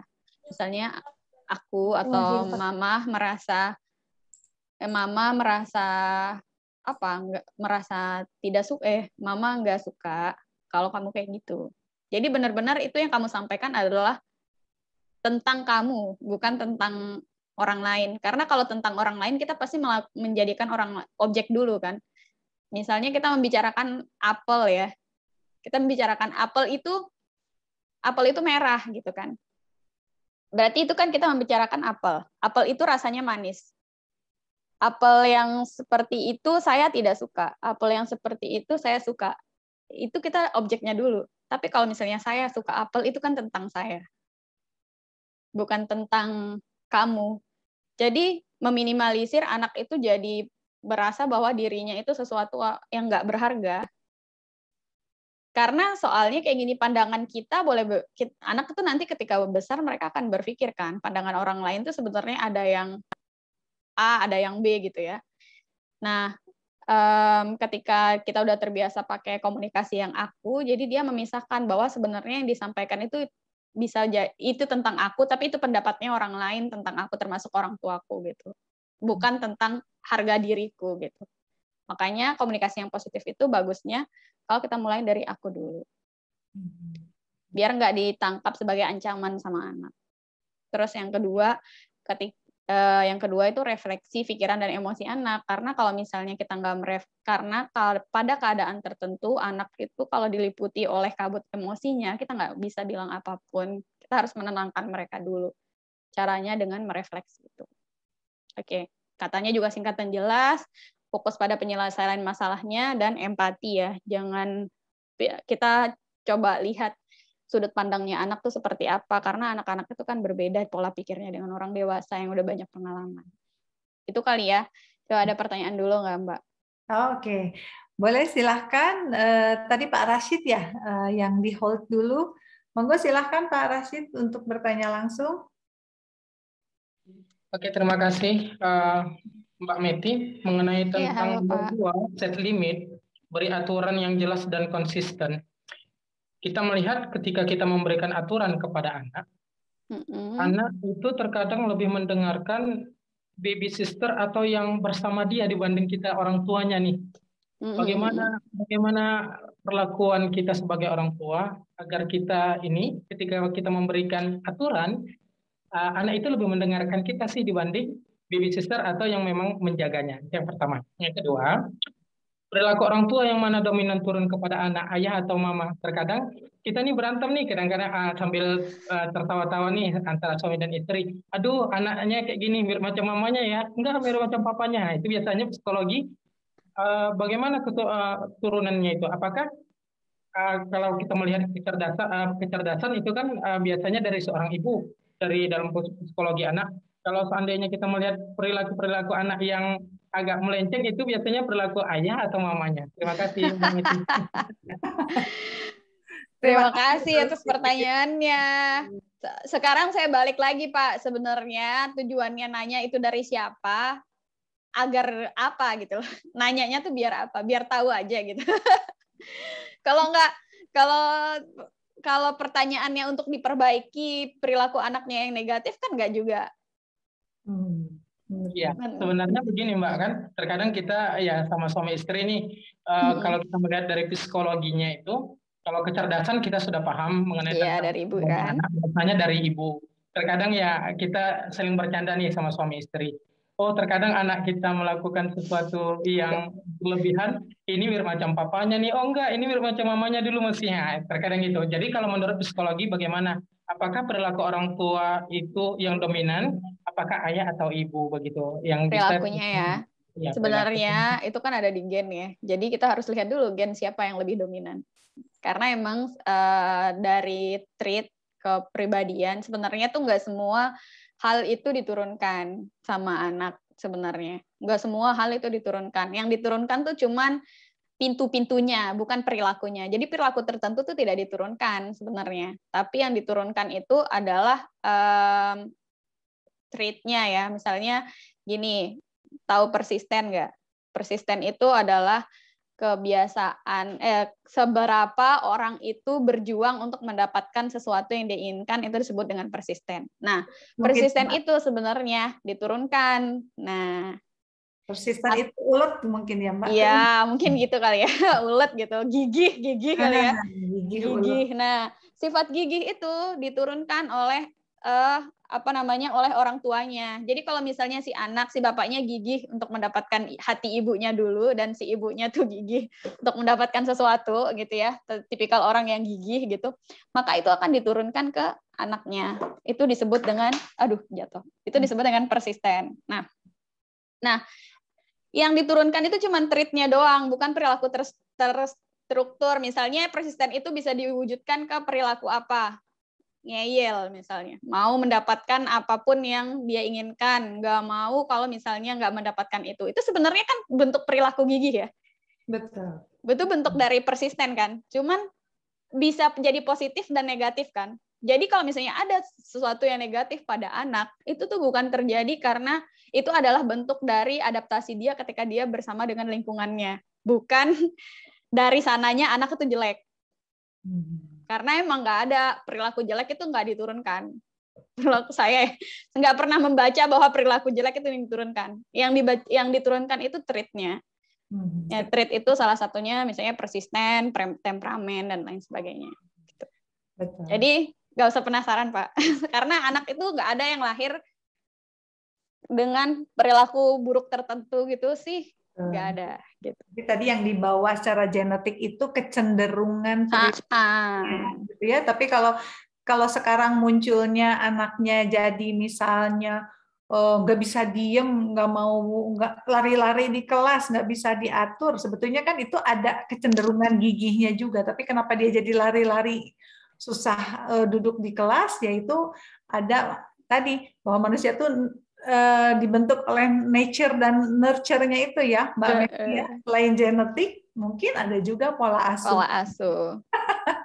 Tapi lucu itu umum banget, Pak. Kalau yang bagus-bagus maunya turunan kita, saya. Iya. Gitu. Itu dari anaknya kampung. ini loh. Tapi bahaya ya kalau misalnya kita bilang perilaku negatif tertentu itu karena dari orang tuanya. Kita harus berhati-hati. Kalau misalnya perilaku positif mungkin tidak terlalu bahaya, karena kalau misalnya ibaratnya kayak gini, kamu nih misalnya ada perilaku negatif ayahnya, kemudian kita bilang kamu nih malas bangun kayak papahmu, misalnya kayak gitu ya. Hati-hati loh, karena anak bisa merasa tidak diterima dengan itu. Di dalam gennya, di dalam dirinya sendiri, dia tuh ada setengah papahnya. Iya, betul. Di dalam dirinya tuh ada setengah ibunya. Kalau ada sesuatu dari pasangan kita yang kita nggak sukai, jangan bilang kayak gitu ke anak. Betul. Karena indirect dia merasa dia juga yang nggak Intinya bareng-bareng ya, Mbak Meti. Iya, gotong royong, nggak mungkin sama tetangga, pasti sama pasangan masing-masing kan, maksudnya berdua ya. Mbak Meti, kemudian tadi ada pertanyaan, gimana kalau anak itu lebih mendengarkan babysitternya daripada tadi orang tua apa guru ya? Dia lebih mendengarkan dari orang tua. Oke. Dia lebih mendengarkan babysitternya daripada orang tuanya. Yang pertama yang harus dilihat adalah apakah aturannya itu sama. Misalnya ketika babysitternya bilang nggak boleh ini ya, nggak boleh misalnya nggak boleh ke sana ya, soalnya di sana kotor misalnya, atau pakai maskernya ya, aturannya sama nggak? Kalau misalnya aturannya berbeda tapi dibandingkan, nggak bisa.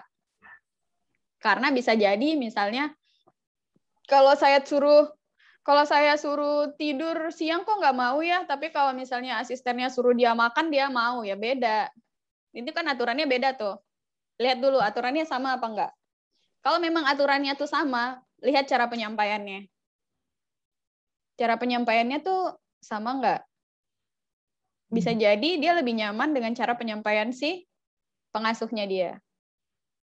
Yang ketiga yang harus diwaspadai sama orang tua adalah kelekatannya.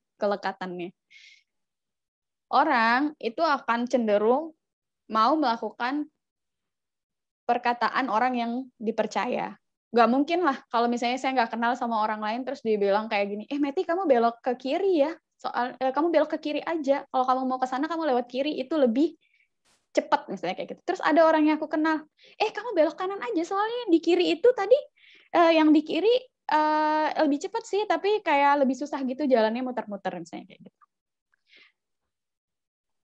Saya pasti walaupun saya saya sama-sama nggak tahu tentang apa yang harus saya lakukan, saya pasti akan saya kecenderungan lebih banyak akan menurutkan orang yang saya dekat dong. Logikanya gitu ya. Manusia kan emang kayak gitu kan. Yang dipercaya gitu ya. Dipercaya. Jadi apakah jangan-jangan dia lebih lekat daripada sama pengasuhnya dibandingkan orang tuanya sendiri gitu. Sehingga kayak itu yang terjadi. Berarti kalau misalnya memang seperti itu, kita harus bangun kelekatan sama anak supaya adanya timbul rasa percaya sama anak, bukannya sama orang lain gitu. Betul. Ya, ini pesan juga ya untuk para orang tua gitu kan.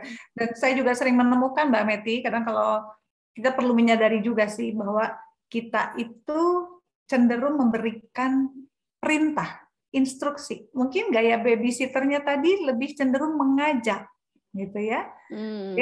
Ayo sana mandi, ayo sana makan. Nah, itu kan gaya kita ya, gitu orang tua ya. Gitu. Tapi kalau orang tua, ya sini yuk mandi, yuk sini yuk makan. Nah, ibu bapak mungkin bisa menilai mana yang akan diambil oleh si anak.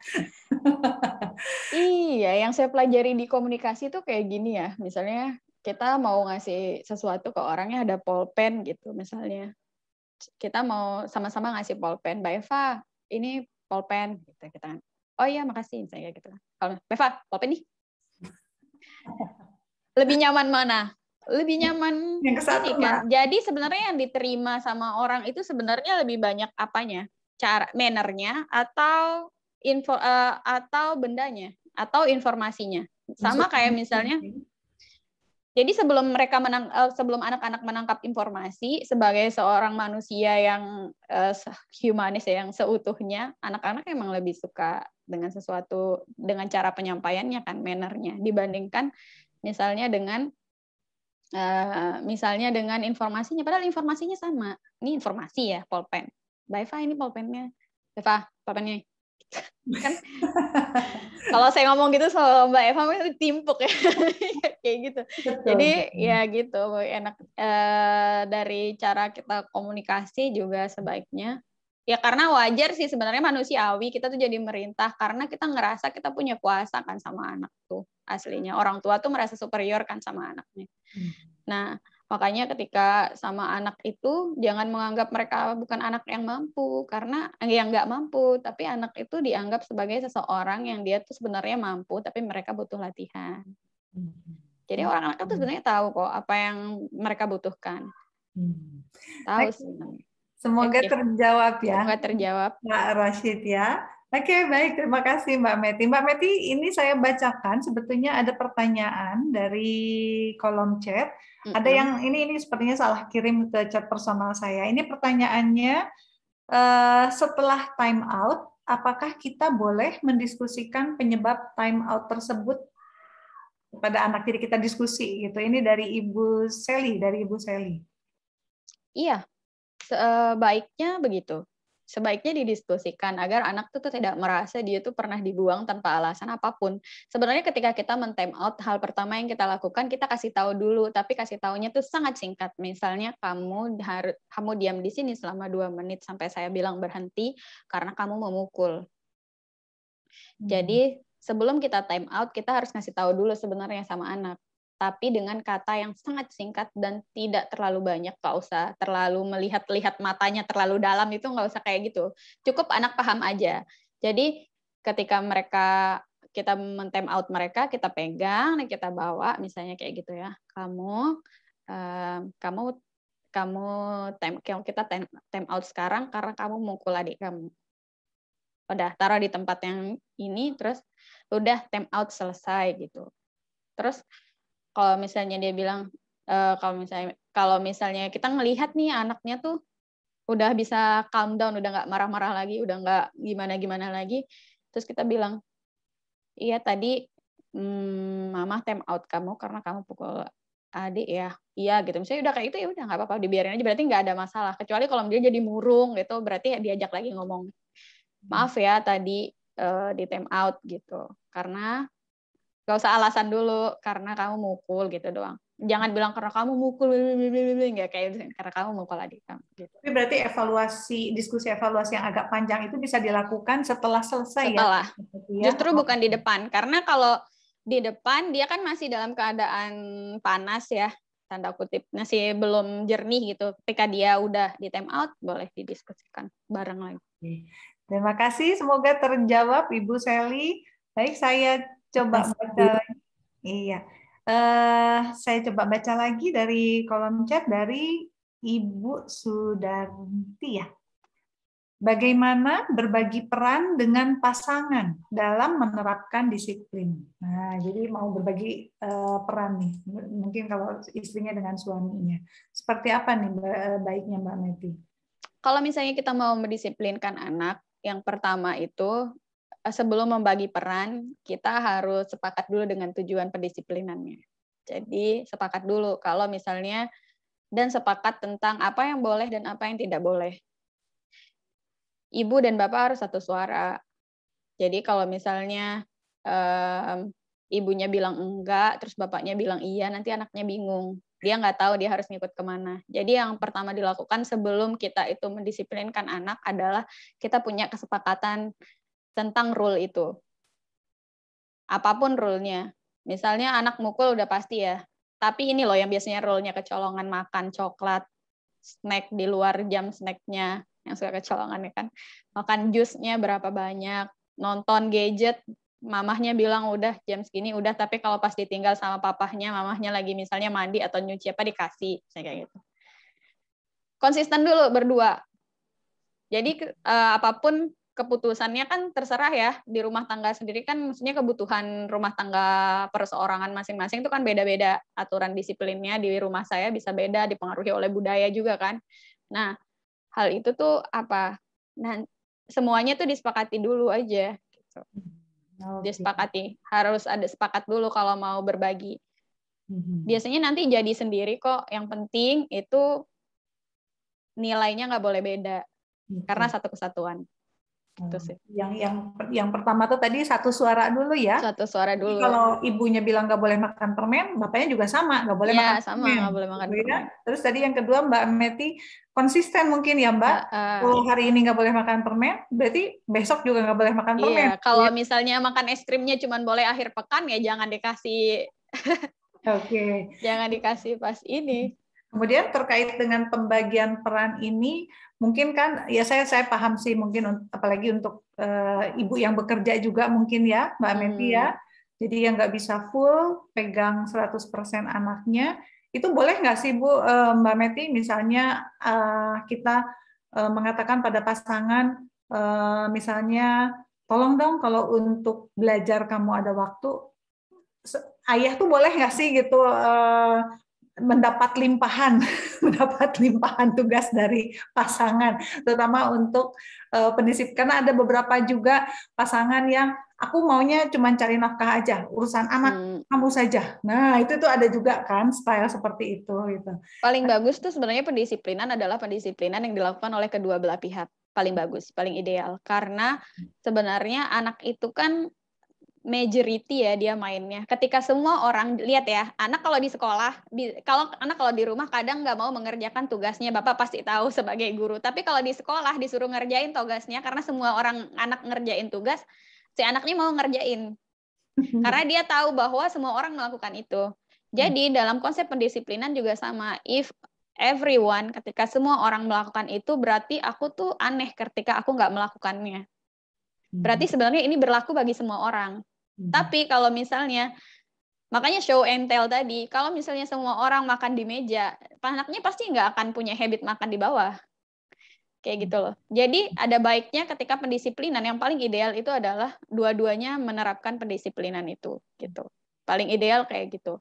Dan jadi kalau misalnya kayak gitu, kalau misalnya mau nih ideal, ya udah bapaknya juga ikut. Gitu. Cuman bantulah sebagai sekapasitas sebisanya kita ya, maksudnya kalau misalnya sempatkanlah untuk melatih disiplin sama anak, karena apa mau misalnya kalau udah besar anaknya nggak dengerin bapaknya, kan pasti nanti kalau udah besar juga pengen kan bapak didengerin, masa dia maunya didengerin ibunya, nanti bilang itu anak kamu tolong dikasih tahu nggak mau dengerin saya, lah bapak nggak pernah mendisiplinkan dari kecil, gimana mau didengerin, misalnya kayak gitu kan lucu kan sebenarnya kalau yang kayak gitu tuh. Betul. Jadi sebaiknya baik orang tua, ibu atau ayah, kadang ada loh yang terbalik Mbak Eva. Jadi pendisiplinannya tuh diserahin ke papahnya, ke ayahnya gitu. Oke. Jadi semuanya ibunya tuh nggak mau, jadi nggak mau mengambil keputusan karena dengan alasan misalnya semua aturan di rumah ini ditentukan oleh satu orang gitu. Ada juga yang kayak gitu. Jadi kalau misalnya boleh beli ini nggak, tanya papa. Mau boleh beli ini nggak, tanya papa. Jadi apa kata papa itu adalah apa ya? Adalah instruksi gitu, adalah titah gitu. Nah itu sebenarnya nggak terlalu bagus kan, karena anak jadi nggak punya pendapatnya sendiri. Betul. Jadi artinya kemampuan untuk mengambil keputusannya tidak akan berkembang ya. Jadi ya tadi mungkin tadi kata Mbak Meti nggak boleh kalau misalnya seorang ayah apa tadi ya saya kan bekerja, yang ngurus anak disiplin ya kamu, ya itu juga nggak boleh juga. Boleh. Jadi ingat ibu dan bapak, bikin anak itu berdua Bareng ya. Gotong royong kan. gotong royong, jadi mau tidak mau tetap Iya. pendisiplinan itu gotong royong. Dan tadi Mbak Meti sudah me-warning hati-hati kalau dari kecil ayah tidak terlibat, jangan harap nanti dia di saat fase remaja bisa dekat dengan ayah. Nah, gitu sudah di-warning nih sama Mbak Meti. Terima kasih banyak Mbak Meti. Oke, kalau ada yang mau open mic silahkan. Saya sambil menunggu sambil cari-cari di kolom chat. Lucu nih di kolom chat ada pertanyaan dari Pak Hendy ya. Oke, ya. Kadang kita merasa lelah ngajarin anak, gimana ya caranya anak juga tahu kalau kita itu lelah ngingetin. Lelah hayati ya Pak? Lelah hayati. Pak jawabannya cuman, mana ya Pak Henry ya? Pak Henry ya tadi? Pak Henry. Pak Henry. Lelahnya seperti apa? Lelahnya yang seperti apa Pak? Lelah kadangnya itu apa? Kita mau marah tapi nggak boleh gitu. Harus nahan-nahan gitu. Nah, tuh anak itu ada tuh. Kenapa harus marah, Pak?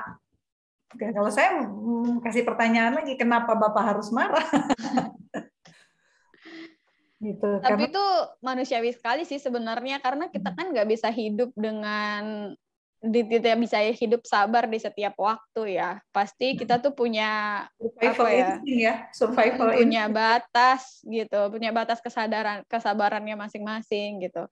Kalau Bapak belah, Bapak ngomong aja Pak, nggak apa-apa. Nggak ada yang larang Bapak buat ngomong, maksudku. Bisa cerita ke ibu, dan kalau misalnya pengen anaknya tuh tahu, misalnya kalau saya bilang sama anak saya ya, dia lagi banyak tingkah lah gitu ya.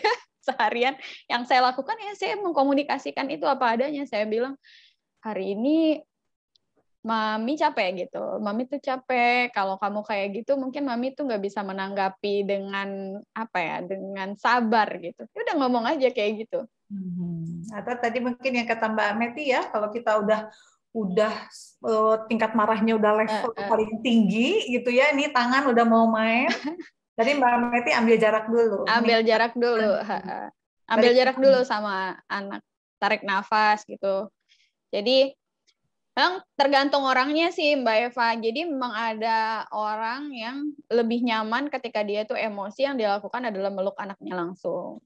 Nah, itu harus diasah sih dari diri kita sendiri. Harus kita bisa mengenal diri kita sendiri. Ada orang yang lebih nyaman kalau dia menarik dari lingkungannya. Ada orang yang lebih nyaman kalau dia itu jadinya harus makan dulu. Berarti lapar mah itu mah. Oke, tambah energi, tambah. Tapi sebenarnya nggak apa-apa kok Pak. Kadang kita tuh merasa kalau misalnya kita orang tua itu kita seolah-olah kita tuh harus jadi super human gitu kan. Tapi sebenarnya kita nggak apa-apa kok menunjukkan kalau kita tuh lelah sama anak, supaya anak itu tanda kutip nggak ngelunjak gitu. Tanda kutip dia tahu bahwa ngingetin dia tuh nggak semudah yang dia bayangkan. Bahwa orang tuh ngomong tuh ada batas kesadarannya. Kan dia nanti kalau ketemu sama orang di kehidupan nyata, ya nggak semua orang sesabar orang tuanya toh gitu. Jadi dia emang harus belajar behave juga karena orang ada batasnya gitu. Oke. Terima kasih. Ya, terima kasih Pak Handi. Terima kasih Bu Eva. Kita lihat lagi ya. Dari Ibu Gina katanya, bagaimana disiplin dan membentuk kemandirian serta dalam mengerjakan tugas pada anak usia SD 9 tahun, itu berarti kelas 2, kelas 3 ya? 3. Bagaimana memunculkan tanggung jawab terhadap tugasnya nih Mbak? Nah, ini agak challenging nih ya. Ada challenging ya. Oke, gimana? Sebenarnya kalau udah kelas 9 tahun ke 12 itu kan mereka udah masuk ke mau masuk ke remaja ya, pengalihan gitu kan sebenarnya. Jadi makanya ada baiknya dia itu diberikan tanggung jawab sendiri. Misalnya nggak apa-apa loh sebenarnya anak itu tahu yang namanya kalau misalnya dia nggak ngerjain tugas berarti dia akalan keteteran atau akan nilainya jelek. Kan kita ngingetin nih, tapi sering diingetin, tapi anaknya tuh karena sering diingetin akhirnya dia ketergantungan kan. Nah kalau udah mulai 10 lah mau menjelang remaja gitu, apalagi mau menjelang SMP, ada baiknya loh kita tuh sesekali membiarkan dia mendapatkan konsekuensi dari apa yang dia lakukan. Misalnya nggak terus-menerus kemudian nggak akan terlalu berpengaruh kan sekali nggak ngerjain tugas, kecuali nggak ngejarin tugasnya UAS ya. Itu berpengaruh itu. Maksudnya tuh dalam tugas-tugas harian itu kan kalau misalnya kita bilang kamu rapiin buku ya, soalnya kalau kamu nggak rapiin besok kamu kalau nggak bawa buku gimana. Nah itu diingetin terus, tapi setiap hari akhirnya anak ketergantungan, kehilanganlah dia kemandiriannya kan. Nah dengan begitu dia sekali nggak apa-apa kok anak itu dibiarkan merasakan konsekuensi logis dari apa yang dia lakukan gitu. Terus yang kedua, kita bisa pakai cara dengan membantu dia bisa mengorganisasi dirinya sendiri. Misalnya kalau misalnya anaknya itu punya tugas terus dia nggak mau ngerjain gitu kan. Bantu anak itu untuk nulis tugasnya dia apa aja, terus taruh kasih mading sendiri di kamarnya atau di mana. Akhirnya dia tuh tahu, punya notice bahwa dia tuh punya tanggung jawab gitu. Kadang anak usia 9 tahun dia belum tahu sebenarnya dia tuh harus mengerjakan apa, lupa lah, pengen main lah, kan masih mau beralih kan sebenarnya usia 9 tahun tuh. Jadi boleh kok pakai notes gitu supaya dia ini. Betul. Oke, jadi tadi jangan dibuat untuk tergantung dengan kita ya. Jadi anak, betul Mbak Meti setuju, anak tuh harus merasakan ketinggalan tugas tuh apa rasanya. Harus itu yang dilakukan orang tua saya dulu sih Mbak. Dan sebenarnya saya sepakat kan, dan masih saya ini kan, misalnya nih kalau misalnya saya bilang sama anak saya, padahal anak saya masih kecil ya, saya bilang kalau kamu kayak gitu nanti kalau misalnya nih dia nggak bawa tas belanjaannya, dia punya tas belanjaan sendiri gitu kan, yang kecil-kecil itu, berarti kamu harus bawa ya belanjaan kamu sendiri, padahal cuma Yakult gitu kan, tapi anak kecil kan kalau bawa Yakult terus-terusan dia bawa, terus sampai ke mana-mana dia bawa, itu kan sebenarnya capek kan. Nah akhirnya kan dia belajar bahwa ketika aku melakukan itu memudahkan aku gitu, karena rasa sulit itu nggak bisa diungkapkan dengan diberitahu aja kan. Kesulitan tuh kan bukan harus sih, kesulitan itu kita bisa tahu itu sulit kalau kita menghadapinya kan sebenarnya.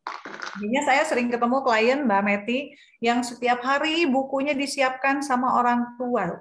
Suatu hari dia ada satu buku ketinggalan. Tuh gara-gara mama lah. Yang sekolah siapa? Sekolah kan dia ya, bukan mama. Tapi ini ada komentar dari Bu Gina. Bu Gina silakan open mic coba. Open mic coba.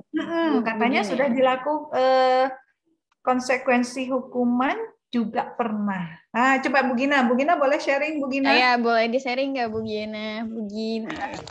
Ya, Ibu, makasih. Oke, Bu Gina dari mana Bu Gina? Di Bandung, Bu. Oh, di Bandung ya. Silakan. Ini Bu lagi kesulitan ya, anak lagi dalam mengerjakan tugas. Jadi sebenarnya gimana ya, anaknya santai gitu, santai mungkin. Jadi ada tugas, tahu banyak tugas, tapi gak dikerjakan, malah main HP. Kadang kalau HP juga udah nggak terlalu, main sama adiknya gitu. Jadi kadang sayanya yang suka jengkel sendiri gitu Bu ngeliatnya. Jadi apa yang harus saya lakukan gitu. Jadi kadang suka bingung sendiri sih. Apa saya yang terlalu dulunya telat mendisiplinkan dia atau seperti apa ya Bu? Oke, Bu Gina, saya mau tanya nih Bu Gina, anaknya mandiri atau masih banyak dibantu Bu? Sebenarnya sih bisa mandiri juga, kadang-kadang sih ini ya muncul gitu. Tapi kadang kalau misalkan ya sekarang ini aja sih tugasnya itu kadang menumpuk. Nah setelah menumpuk itu kok nggak dikerjain, jadi sayanya kadang yang suka kesal gitu Bu. Oke, Bu Gina usia 9 tahun bukan kemandirian kadang-kadang muncul. Kalau udah usia 9 tahun, anaknya sudah harus mandiri, Bu. Iya, berarti sayanya yang telat ya, Bu ya untuk. Nah, coba kita tanyakan sama Mbak Meti. Gimana Mbak Meti? Ya, makasih ya, Bu. Jadi sebenarnya kemandirian anak itu, coba deh ditanya, kemandirian anak sebenarnya dilatih dari kapan? Kemandirian anak itu dilatih semenjak dia lahir loh. Jadi sebenarnya kemandirian anak tuh nggak dilatih ketika dia sekolah. Itu adalah kesalahpahaman yang sering banget saya dapat ketika saya konsultasi perkembangannya Mbak Eva. Mbak, anak saya tuh harusnya kan udah dilatih mandiri ya Mbak. Umurnya berapa? Udah mau SD. Itu bukan harusnya dilatih mandiri Ibu. Justru ketika SD itu dia udah belajar mandiri, dilatihnya tuh kemarin-kemarin sebelum dia sekolah gitu. Karena kalau misalnya sekolah harus dia itu sudah masuk ke tahap akademik. Nah, justru di tahap pra-akademiknya itulah ketika dia itu diajari mandiri. Mandiri itu apa? Mulai dari dia belajar makan sendiri. Nah, jadi misalnya nih kalau misalnya anak usia 2 tahun, jangan langsung dikasih makan, udah lengkap tinggal disendokin, nggak kayak gitu. Tapi belajar dari hal yang kecil, misalnya dia buka buku, tutup botol, tuangin sendiri ke airnya, kasih ceret kecil aja, belajar menuang sendiri, belajar beresin bukunya sendiri. Nah, dengan begitu dia akan merasa bahwa dia itu mampu. Karena dia itu pede untuk mengerjakannya. Dan itu penting bagi dia. Dan itu juga akan berefek ke motivasi dia dalam mencapai sesuatu atau motivasi berprestasinya dia. Karena anak yang mandiri biasanya dia ingin melakukan semuanya sendiri. Tapi ketika dia masa membentuk otonominya, dia itu dia itu terlewat, malah ketika dia harus membentuk masa pembentukan otonominya sendiri, misalnya usia 2 sampai dengan 4 tahun, dia itu selalu dibantu, jadi dia merasa bahwa ya ngapain mandiri, ngapain gitu. Nah, tapi kalau gimana ceritanya kalau misalnya udah usia 9 gitu, yang harus dilakukan adalah menanamkan bahwa dia itu butuh bertanggung jawab terhadap dirinya sendiri, gitu. Jadi mulai sekarang pelan-pelan Bu Gina dari hal-hal remeh-temeh itu, remeh-temeh yang anggapan kita tuh remeh tapi sebenarnya nggak remeh bagi perkembangan anak adalah merawat diri sendiri. Misalnya bikinin jadwal, oke, kamu jam segini sampai jam segini, nggak usah strict banget. Misalnya nih kamu mandi ya gitu, kamu ini ya, terus masukin buku. Terus kalau misalnya ada tugas dikasih Bu, jangan kebanyakan ngomel. Misalnya kadang kita ngomel, tugas kerjain itu dari pagi sampai sore kita ngomel. Tapi kita nggak memberikan tanggapan kita tidak memberikan anak untuk mencari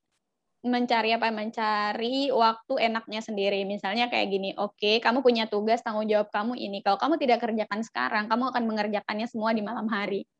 Nah, sekarang coba kamu ngerasa kamu tuh gimana, enaknya ngerjain tuh pas situasi apa, karena setiap orang tuh beda-beda. Mungkin bagi saya malam itu enak, mungkin bagi orang lain subuh itu enak. Tanya aja sama anak, libatkan dia, karena yang bertanggung jawab atas dirinya sendiri kan adalah dia sendiri ya nantinya, bukan kita kan. Nah, makanya ketika saat itu misalnya aku suka, tapi aku mau main game dulu. Oke, kamu boleh main game, tapi karena kamu sumpah kamu boleh main game. Kamu main game 30 menit, kamu kerjain lagi 1 jam. Terus aku sumpah lagi, oke, kamu mau hiburan apa? Main game misalnya 5 menit, oke, kamu main game 5 menit. Terus kamu nanti lama-lama dia akan terbiasa. Oke, jadi terutama untuk self-help mungkin ya Mbak Meti, self-help itu mandi sendiri, makan sendiri, rapihkan buku sendiri, segala sesuatu untuk kebutuhan anak itu dia harus udah lepas Bu Gina, kalau udah 9 tahun sudah lepas. Practical life kali ya bahasanya. Practical life. Hal-hal kemampuan kehidupan sehari-hari. Baru kalau, which is sebetulnya self-help itu kemampuan anak untuk menolong dirinya sendiri harus sudah sempurna di usia 5 tahun. Makanya tadi saya tanya, Bu, udah 9 tahun. Harusnya anak sudah sempurna di 5 tahun itu sudah sendiri semua. Oke, tapi nggak apa-apa, tidak ada kata terlambat ya Mbak Meti. Tidak ada kata terlambat sebenarnya. Cuma ya gitu, jangan gini Bu, kalau misalnya mau mendisiplinkan anak, jangan tiba-tiba, oh saya telat banyak berarti saya harus strict dari sini, yang keterlambatan saya nggak kayak gitu, justru kebalikannya. Sesuatu ketika kita mau melatih kedisiplinan anak, kita justru harus pelan-pelan bertahap. Apa dulu, misalnya mandi sendiri dulu, setelah itu makan sendiri. Nah gitu, biasanya kalau udah besar akan lebih gampang dibandingkan anak yang masih kecil. Asalkan kita telaten, konsisten. Satu-satu dulu aja. Semoga terjawab Bu Gina. Ya Bu, terima kasih. Kalau self-help sih alhamdulillah udah bisa mandiri sih Bu. Masalahnya hanya mengerjakan tugas saja. Yang tertunda gitu. Jadi saya kadang suka kesel gitu. Nah mungkin nanti Ibu harus cek juga yang tadi teorinya Mbak Meti. Satu suara nggak sama ayahnya? Kalau kata mamahnya beresin buku, bapaknya juga bilang nggak beresin buku. Kalau kata mamahnya ngerjain PR. Sama nggak bapaknya? Instruksinya ngerjain PR juga, konsistensi. Nah, coba dicek ya Bu Gina ya. Iya Bu, nanti saya tinggal lagi. Oke, iya. Mungkin ya. Terima kasih ya Bu. Iya, sama-sama Ibu. Mbak Meti, berkenankah masih ada satu pertanyaan mungkin ini? Boleh, silakan. Oke, makin baik. panas ya, makin sore makin siang makin panas. Maaf Mbak Meti, jadi 2 pertanyaan. Lanjut. Oke, baik. Ada dari Pak Abdul Karim. Kalau untuk anak yang introvert, apakah karena pengaruh lingkungan kurang diperhatikan atau sesuatu yang natural, artinya bawaan untuk anak yang introvert? Maksudnya gimana nih ya Pak Abdul Karim, boleh deh. Maksudnya hubungannya dengan disiplin atau bagaimana Pak Abdul Karim? Boleh? Ya, artinya tentang kepribadiannya sih yang cenderung. Kepribadiannya. Oke, Pak Abdul Karim dari mana Bapak? Dari Fajar Hidayah. Oh, oke, baik. Jadi terima kasih Pak. Jadi lebih ke kepribadian. Jadi kalau anak introvert itu gimana sih Mbak Meti? Ada genetiknya nggak nih tadi Pak Abdul Karim nih? Sebenarnya kalau misalnya introvert itu salah satu yang dibawa faktor bawaan ya, tapi bisa juga dipengaruhi oleh lingkungan. Bukan barang pasti ketika anaknya itu ketika dia masih kecil tuh introvert, terus ketika dia udah dewasa terus dia akan terus jadi introvert. Biasanya anak-anak tuh punya caranya sendiri. Nah, tapi memang kebanyakan kalau orang yang sangat introvert ya, misalnya kalau masih di tengah-tengah itu masih bisa berpindah gitu kan. Tapi kalau misalnya anaknya memang sangat introvert atau yang sangat ekstrovert, kemungkinan besar dia akan tetap seperti itu. Dan itu tuh sebenarnya introvert dan ekstrovert tuh bukan berarti dia pendiam atau tidak ya, karena salah. Introvert, ada juga orang yang introvert, dia berbicara banyak, tapi dia tidak menceritakan tentang dirinya sendiri. Karena masalah introvert dan ekstrovert itu adalah bagaimana dia terbuka sama orang lain. Gitu. Jadi nggak mesti anak yang introvert itu terlalu pendiam dan nggak punya teman, dan nggak mesti juga anak yang ekstrovert itu punya banyak teman gitu. Tapi itu lebih kepada bagaimana dia mau membuka dirinya sendiri sama orang lain. Jadi sebenarnya interaksi ya faktor, sebenarnya itu bawaan, cuman tidak mutlak akan selalu jadi introvert gitu. Betul. Dan tidak bukan berarti anak introvert itu jelek gitu ya. Itu cuman masalah kamu suka nggak membagi tentang diri kamu sendiri sama orang lain apa enggak. Betul. Ada orang yang suka dan nggak keberatan, ada orang yang nggak suka gitu. Betul. Nggak nyaman. Betul. Introvert ekstrovert itu bukan negatif dan positif. Bukan negatif dan positif. Gaya aja ya, Mbak Meti ya. Okay. Gaya aja. Jadi kalau pertanyaan Bapak apakah ada sifat bawaan, mungkin aja. Secara genetik itu pasti ada Pak, walaupun 0, sekian % menyumbangnya itu pasti ada. Oke. Satu pertanyaan mungkin ini terakhir ya Mbak Meti dari Ibu Seli. Bagaimana membuat anak yang cenderung lamban atau lelet supaya bisa bergerak lebih aktif dan cekatan dalam memulai suatu kegiatan? Ini suka gemes ya. Lambat atau lelet nih yang seperti apa ya tapi sebenarnya? Karena lambat benar. Coba deh Bu siapa tadi? Seli, boleh Bu Seli? Contoh dikasih contoh kita Bu. Lamban atau lelet, karena lambannya saya sama lambannya Bu Seli. Iya. Lambannya tuh dalam hal apa misalnya? Ya, misalkan kalau disuruh makan, ayo cepetan gitu loh. Udah disiapin semuanya tapi lama turunnya atau lama ke meja makannya. Seperti itu, Bu. Usia berapa, atau, Bu? Sekarang 12. Okay. SMP 1. Okay. Sampai kelas 1 ya. Ada hal lain nggak, Bu, yang dia misalnya lelet, misalnya dalam tanda kutip lelet ya, lambat dalam melakukannya tuh apa gerakannya kah yang lambat, atau dia itu lambat mengerjakan tugasnya kah, atau misalnya cuci piring nih lama banget, atau misalnya dia atau ke semua hal? Hampir dalam semua hal, tapi sebenarnya anaknya bisa gitu loh. Cuman untuk starting point-nya itu loh yang agak gemes untuk ngejarnya. gitu Bu. Dia motivasi untuk memulainya gitu ya? Iya, sebenarnya kalau udah melakukan sih sampai selesai dan bagus hasilnya. Seperti itu. Nah, kalau modelnya kayak gitu, kemungkinan besar itu adalah jenis temperamennya Bu ya. Jadi temperamen orang tuh beda-beda. Ada yang slow, ada yang ada yang middle, ada yang ada yang isi. Nah, orang-orang yang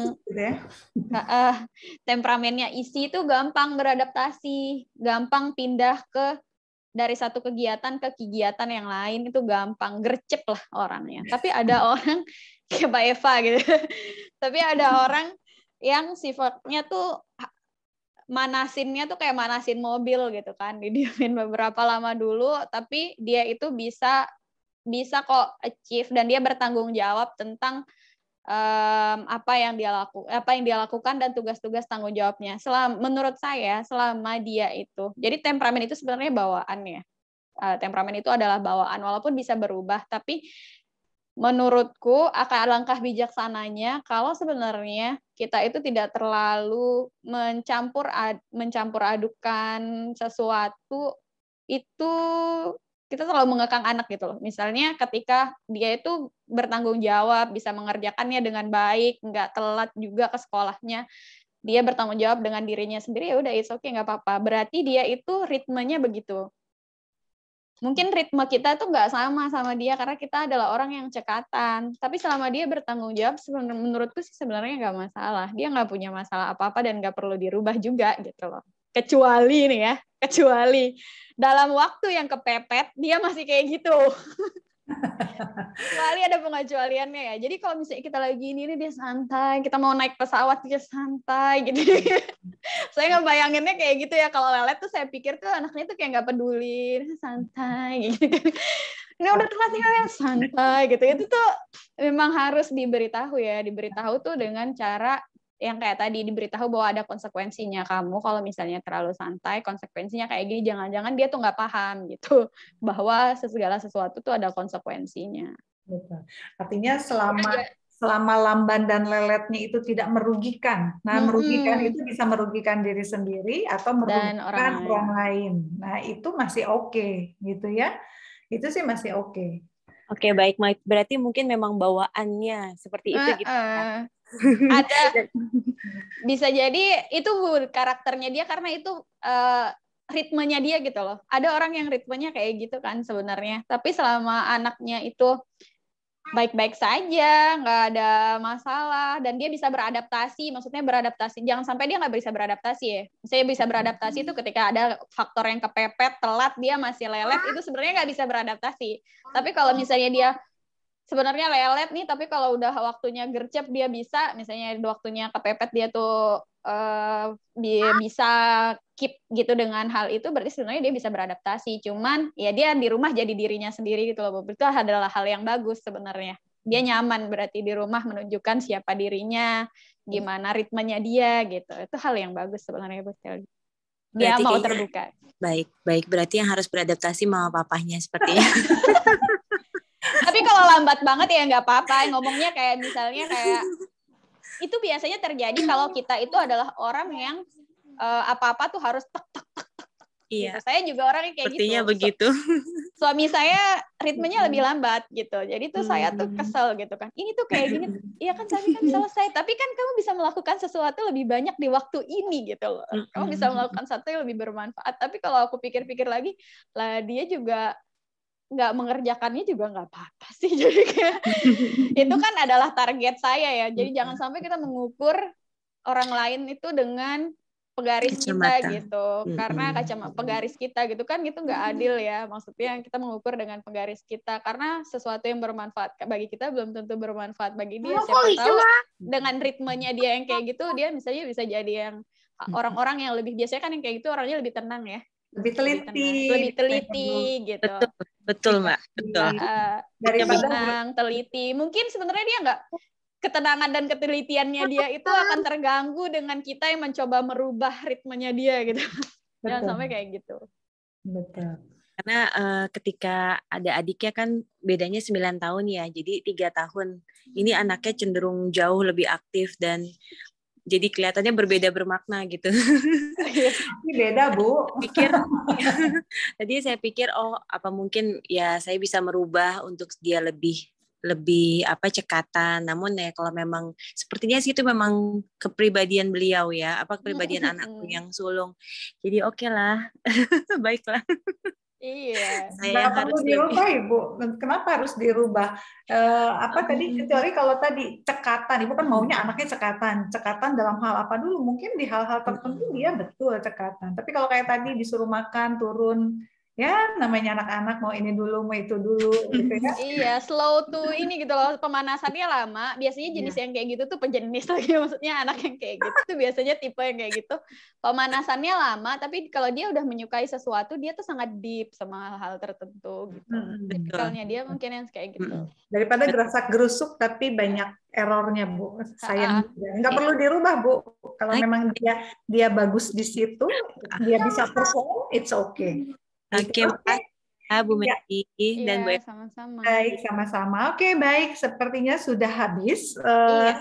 Sudah selesai tanya. Sesi tanya menarik ya, padahal udah makin panas nih Mbak Meti. Oke, baik Ibu dan Bapak, terima kasih banyak. Kita sudah di penghujung. Mbak Meti, saya sampai lupa kan sesi foto. Boleh foto sebentar ya, sebentar aja mohon izin saya untuk foto. Boleh kalau yang mau buka kamera silahkan buka kameranya supaya kita bisa lihat. Jangan lupa yang pakai kerudung, jangan lupa pakai kerudung. Jangan lupa pakai kerudungnya, buka kameranya bukan ya. Oh iya benar. Jangan buka kamera dulu. Betul, sambil menunggu. Gak apa-apa Bu, kalau misalnya belakangnya dapur gitu kan bagus. Gak apa-apa, gak apa-apa banget. Bu Eva suka yang kayak gitu. Sambil menunggu buka video, Ibu dan Bapak jangan lupa seminar atensi itu rutin diadakan. Bisa 1 bulan itu 2 kali, bisa 3 kali. Memang tidak menentu, jadwalnya pun tidak menentu, temanya juga tidak menentu. Silahkan follow Instagram Atensi Anak Remaja atau bisa ke website atensi.id. Oke, izin untuk foto ya, Ibu ya. Oke, 1, 2, 3. Sip, ini halaman 1. Mohon izin untuk ke halaman 2. Sebentar, saya save dulu. 1 lagi, halaman 2. Ya. 1, 2, 3. Sip, monggo. Iya, Mbak Meti, menarik sekali materinya. Memang kalau untuk tema pendisiplinan itu gemes-gemes sedep gitu ya bahasnya ya. Gemes-gemes sedep. Tapi kadang emang kita ini sih Mbak Eva dalam pendisiplinan itu yang jadi siapa ya tokoh yang pernah bilang kalau aku dikasih waktu untuk ini terakhir kali ya, kalau aku dikasih waktu untuk menebang pohon 8 jam, aku lupa siapa yang ngomong gitu. Maka 6 jam itu akan aku lakukan untuk 6 jam itu akan kupakai untuk mengasah kapakku katanya. Jadi kalau dalam pendisiplinan juga kayak gitu. Kalau misalnya kita mau mendisiplinkan anak, sebenarnya yang bukan tujuannya tuh bukan untuk si titik perilaku tertentu dan melakukan apapun supaya si pohon ini rubuh, nggak kayak gitu. Tapi gimana caranya kita bisa berusaha menajamkan si indranya anak, menajamkan kemampuan kita dalam mendisiplinkan anak dibandingkan ketika kita tuh sibuk untuk mencapai perilaku tertentu aja, misalnya masuk sekolah tepat waktu tapi di rumah anaknya nangis-nangis gitu, itu kan sebenarnya disiplinnya nggak sehat gitu. Jadi gunakan waktu kita banyak untuk melatih itu sejak dini dibandingkan kita hanya mau lihat ke hasilnya aja bukan prosesnya gitu. Oke, baru saya mau minta closing statement-nya. Oh gitu, saya mandiri sekali ya. Terima kasih banyak. Dan tadi saya disiplin soalnya Mbak, mandiri saya. Dan yang menjadi jangkar di kepala saya, Mbak Meti, bahwa disiplin itu berasal dari kata disipliner, mengajarkan. Kalau mengajarkan berarti di situ harus ada guru. Betul ya, setuju ya. Kalau kita mengajarkan berarti itu pasti ada guru gitu. Siapa guru mereka? Ya kita orang dewasa. Itu jadi jangkar di kepala kita. Terima kasih banyak Mbak Meti sebagai narasumber kita hari ini. Terima kasih banyak Ibu dan Bapak, juga guru yang sudah Ibu, Bapak guru, orang tua, dan teman-teman yang sudah hadir di seminar atensi kali ini. Jangan lupa bagi yang tidak bisa hadir, bisa mengakses semua rekaman seminar atensi di YouTube Atensi Anak Remaja. Ya, sampai ketemu di seminar atensi berikutnya di tanggal 21 November 2021. Tidak kalah menarik temanya, monggo silahkan cek di Instagram Atensi Anak Remaja. Atur nuhun Mbak Meti, terima kasih banyak. Mbak Eva, semoga bermanfaat semuanya. Assalamualaikum warahmatullahi wabarakatuh. Waalaikumsalam warahmatullahi wabarakatuh. Terima kasih Bu Meti. kasih. Terima kasih Mbak Meti.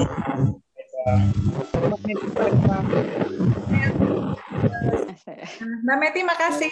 Terima kasih Mbak Eva. Saya pamit juga ya. Izin ya.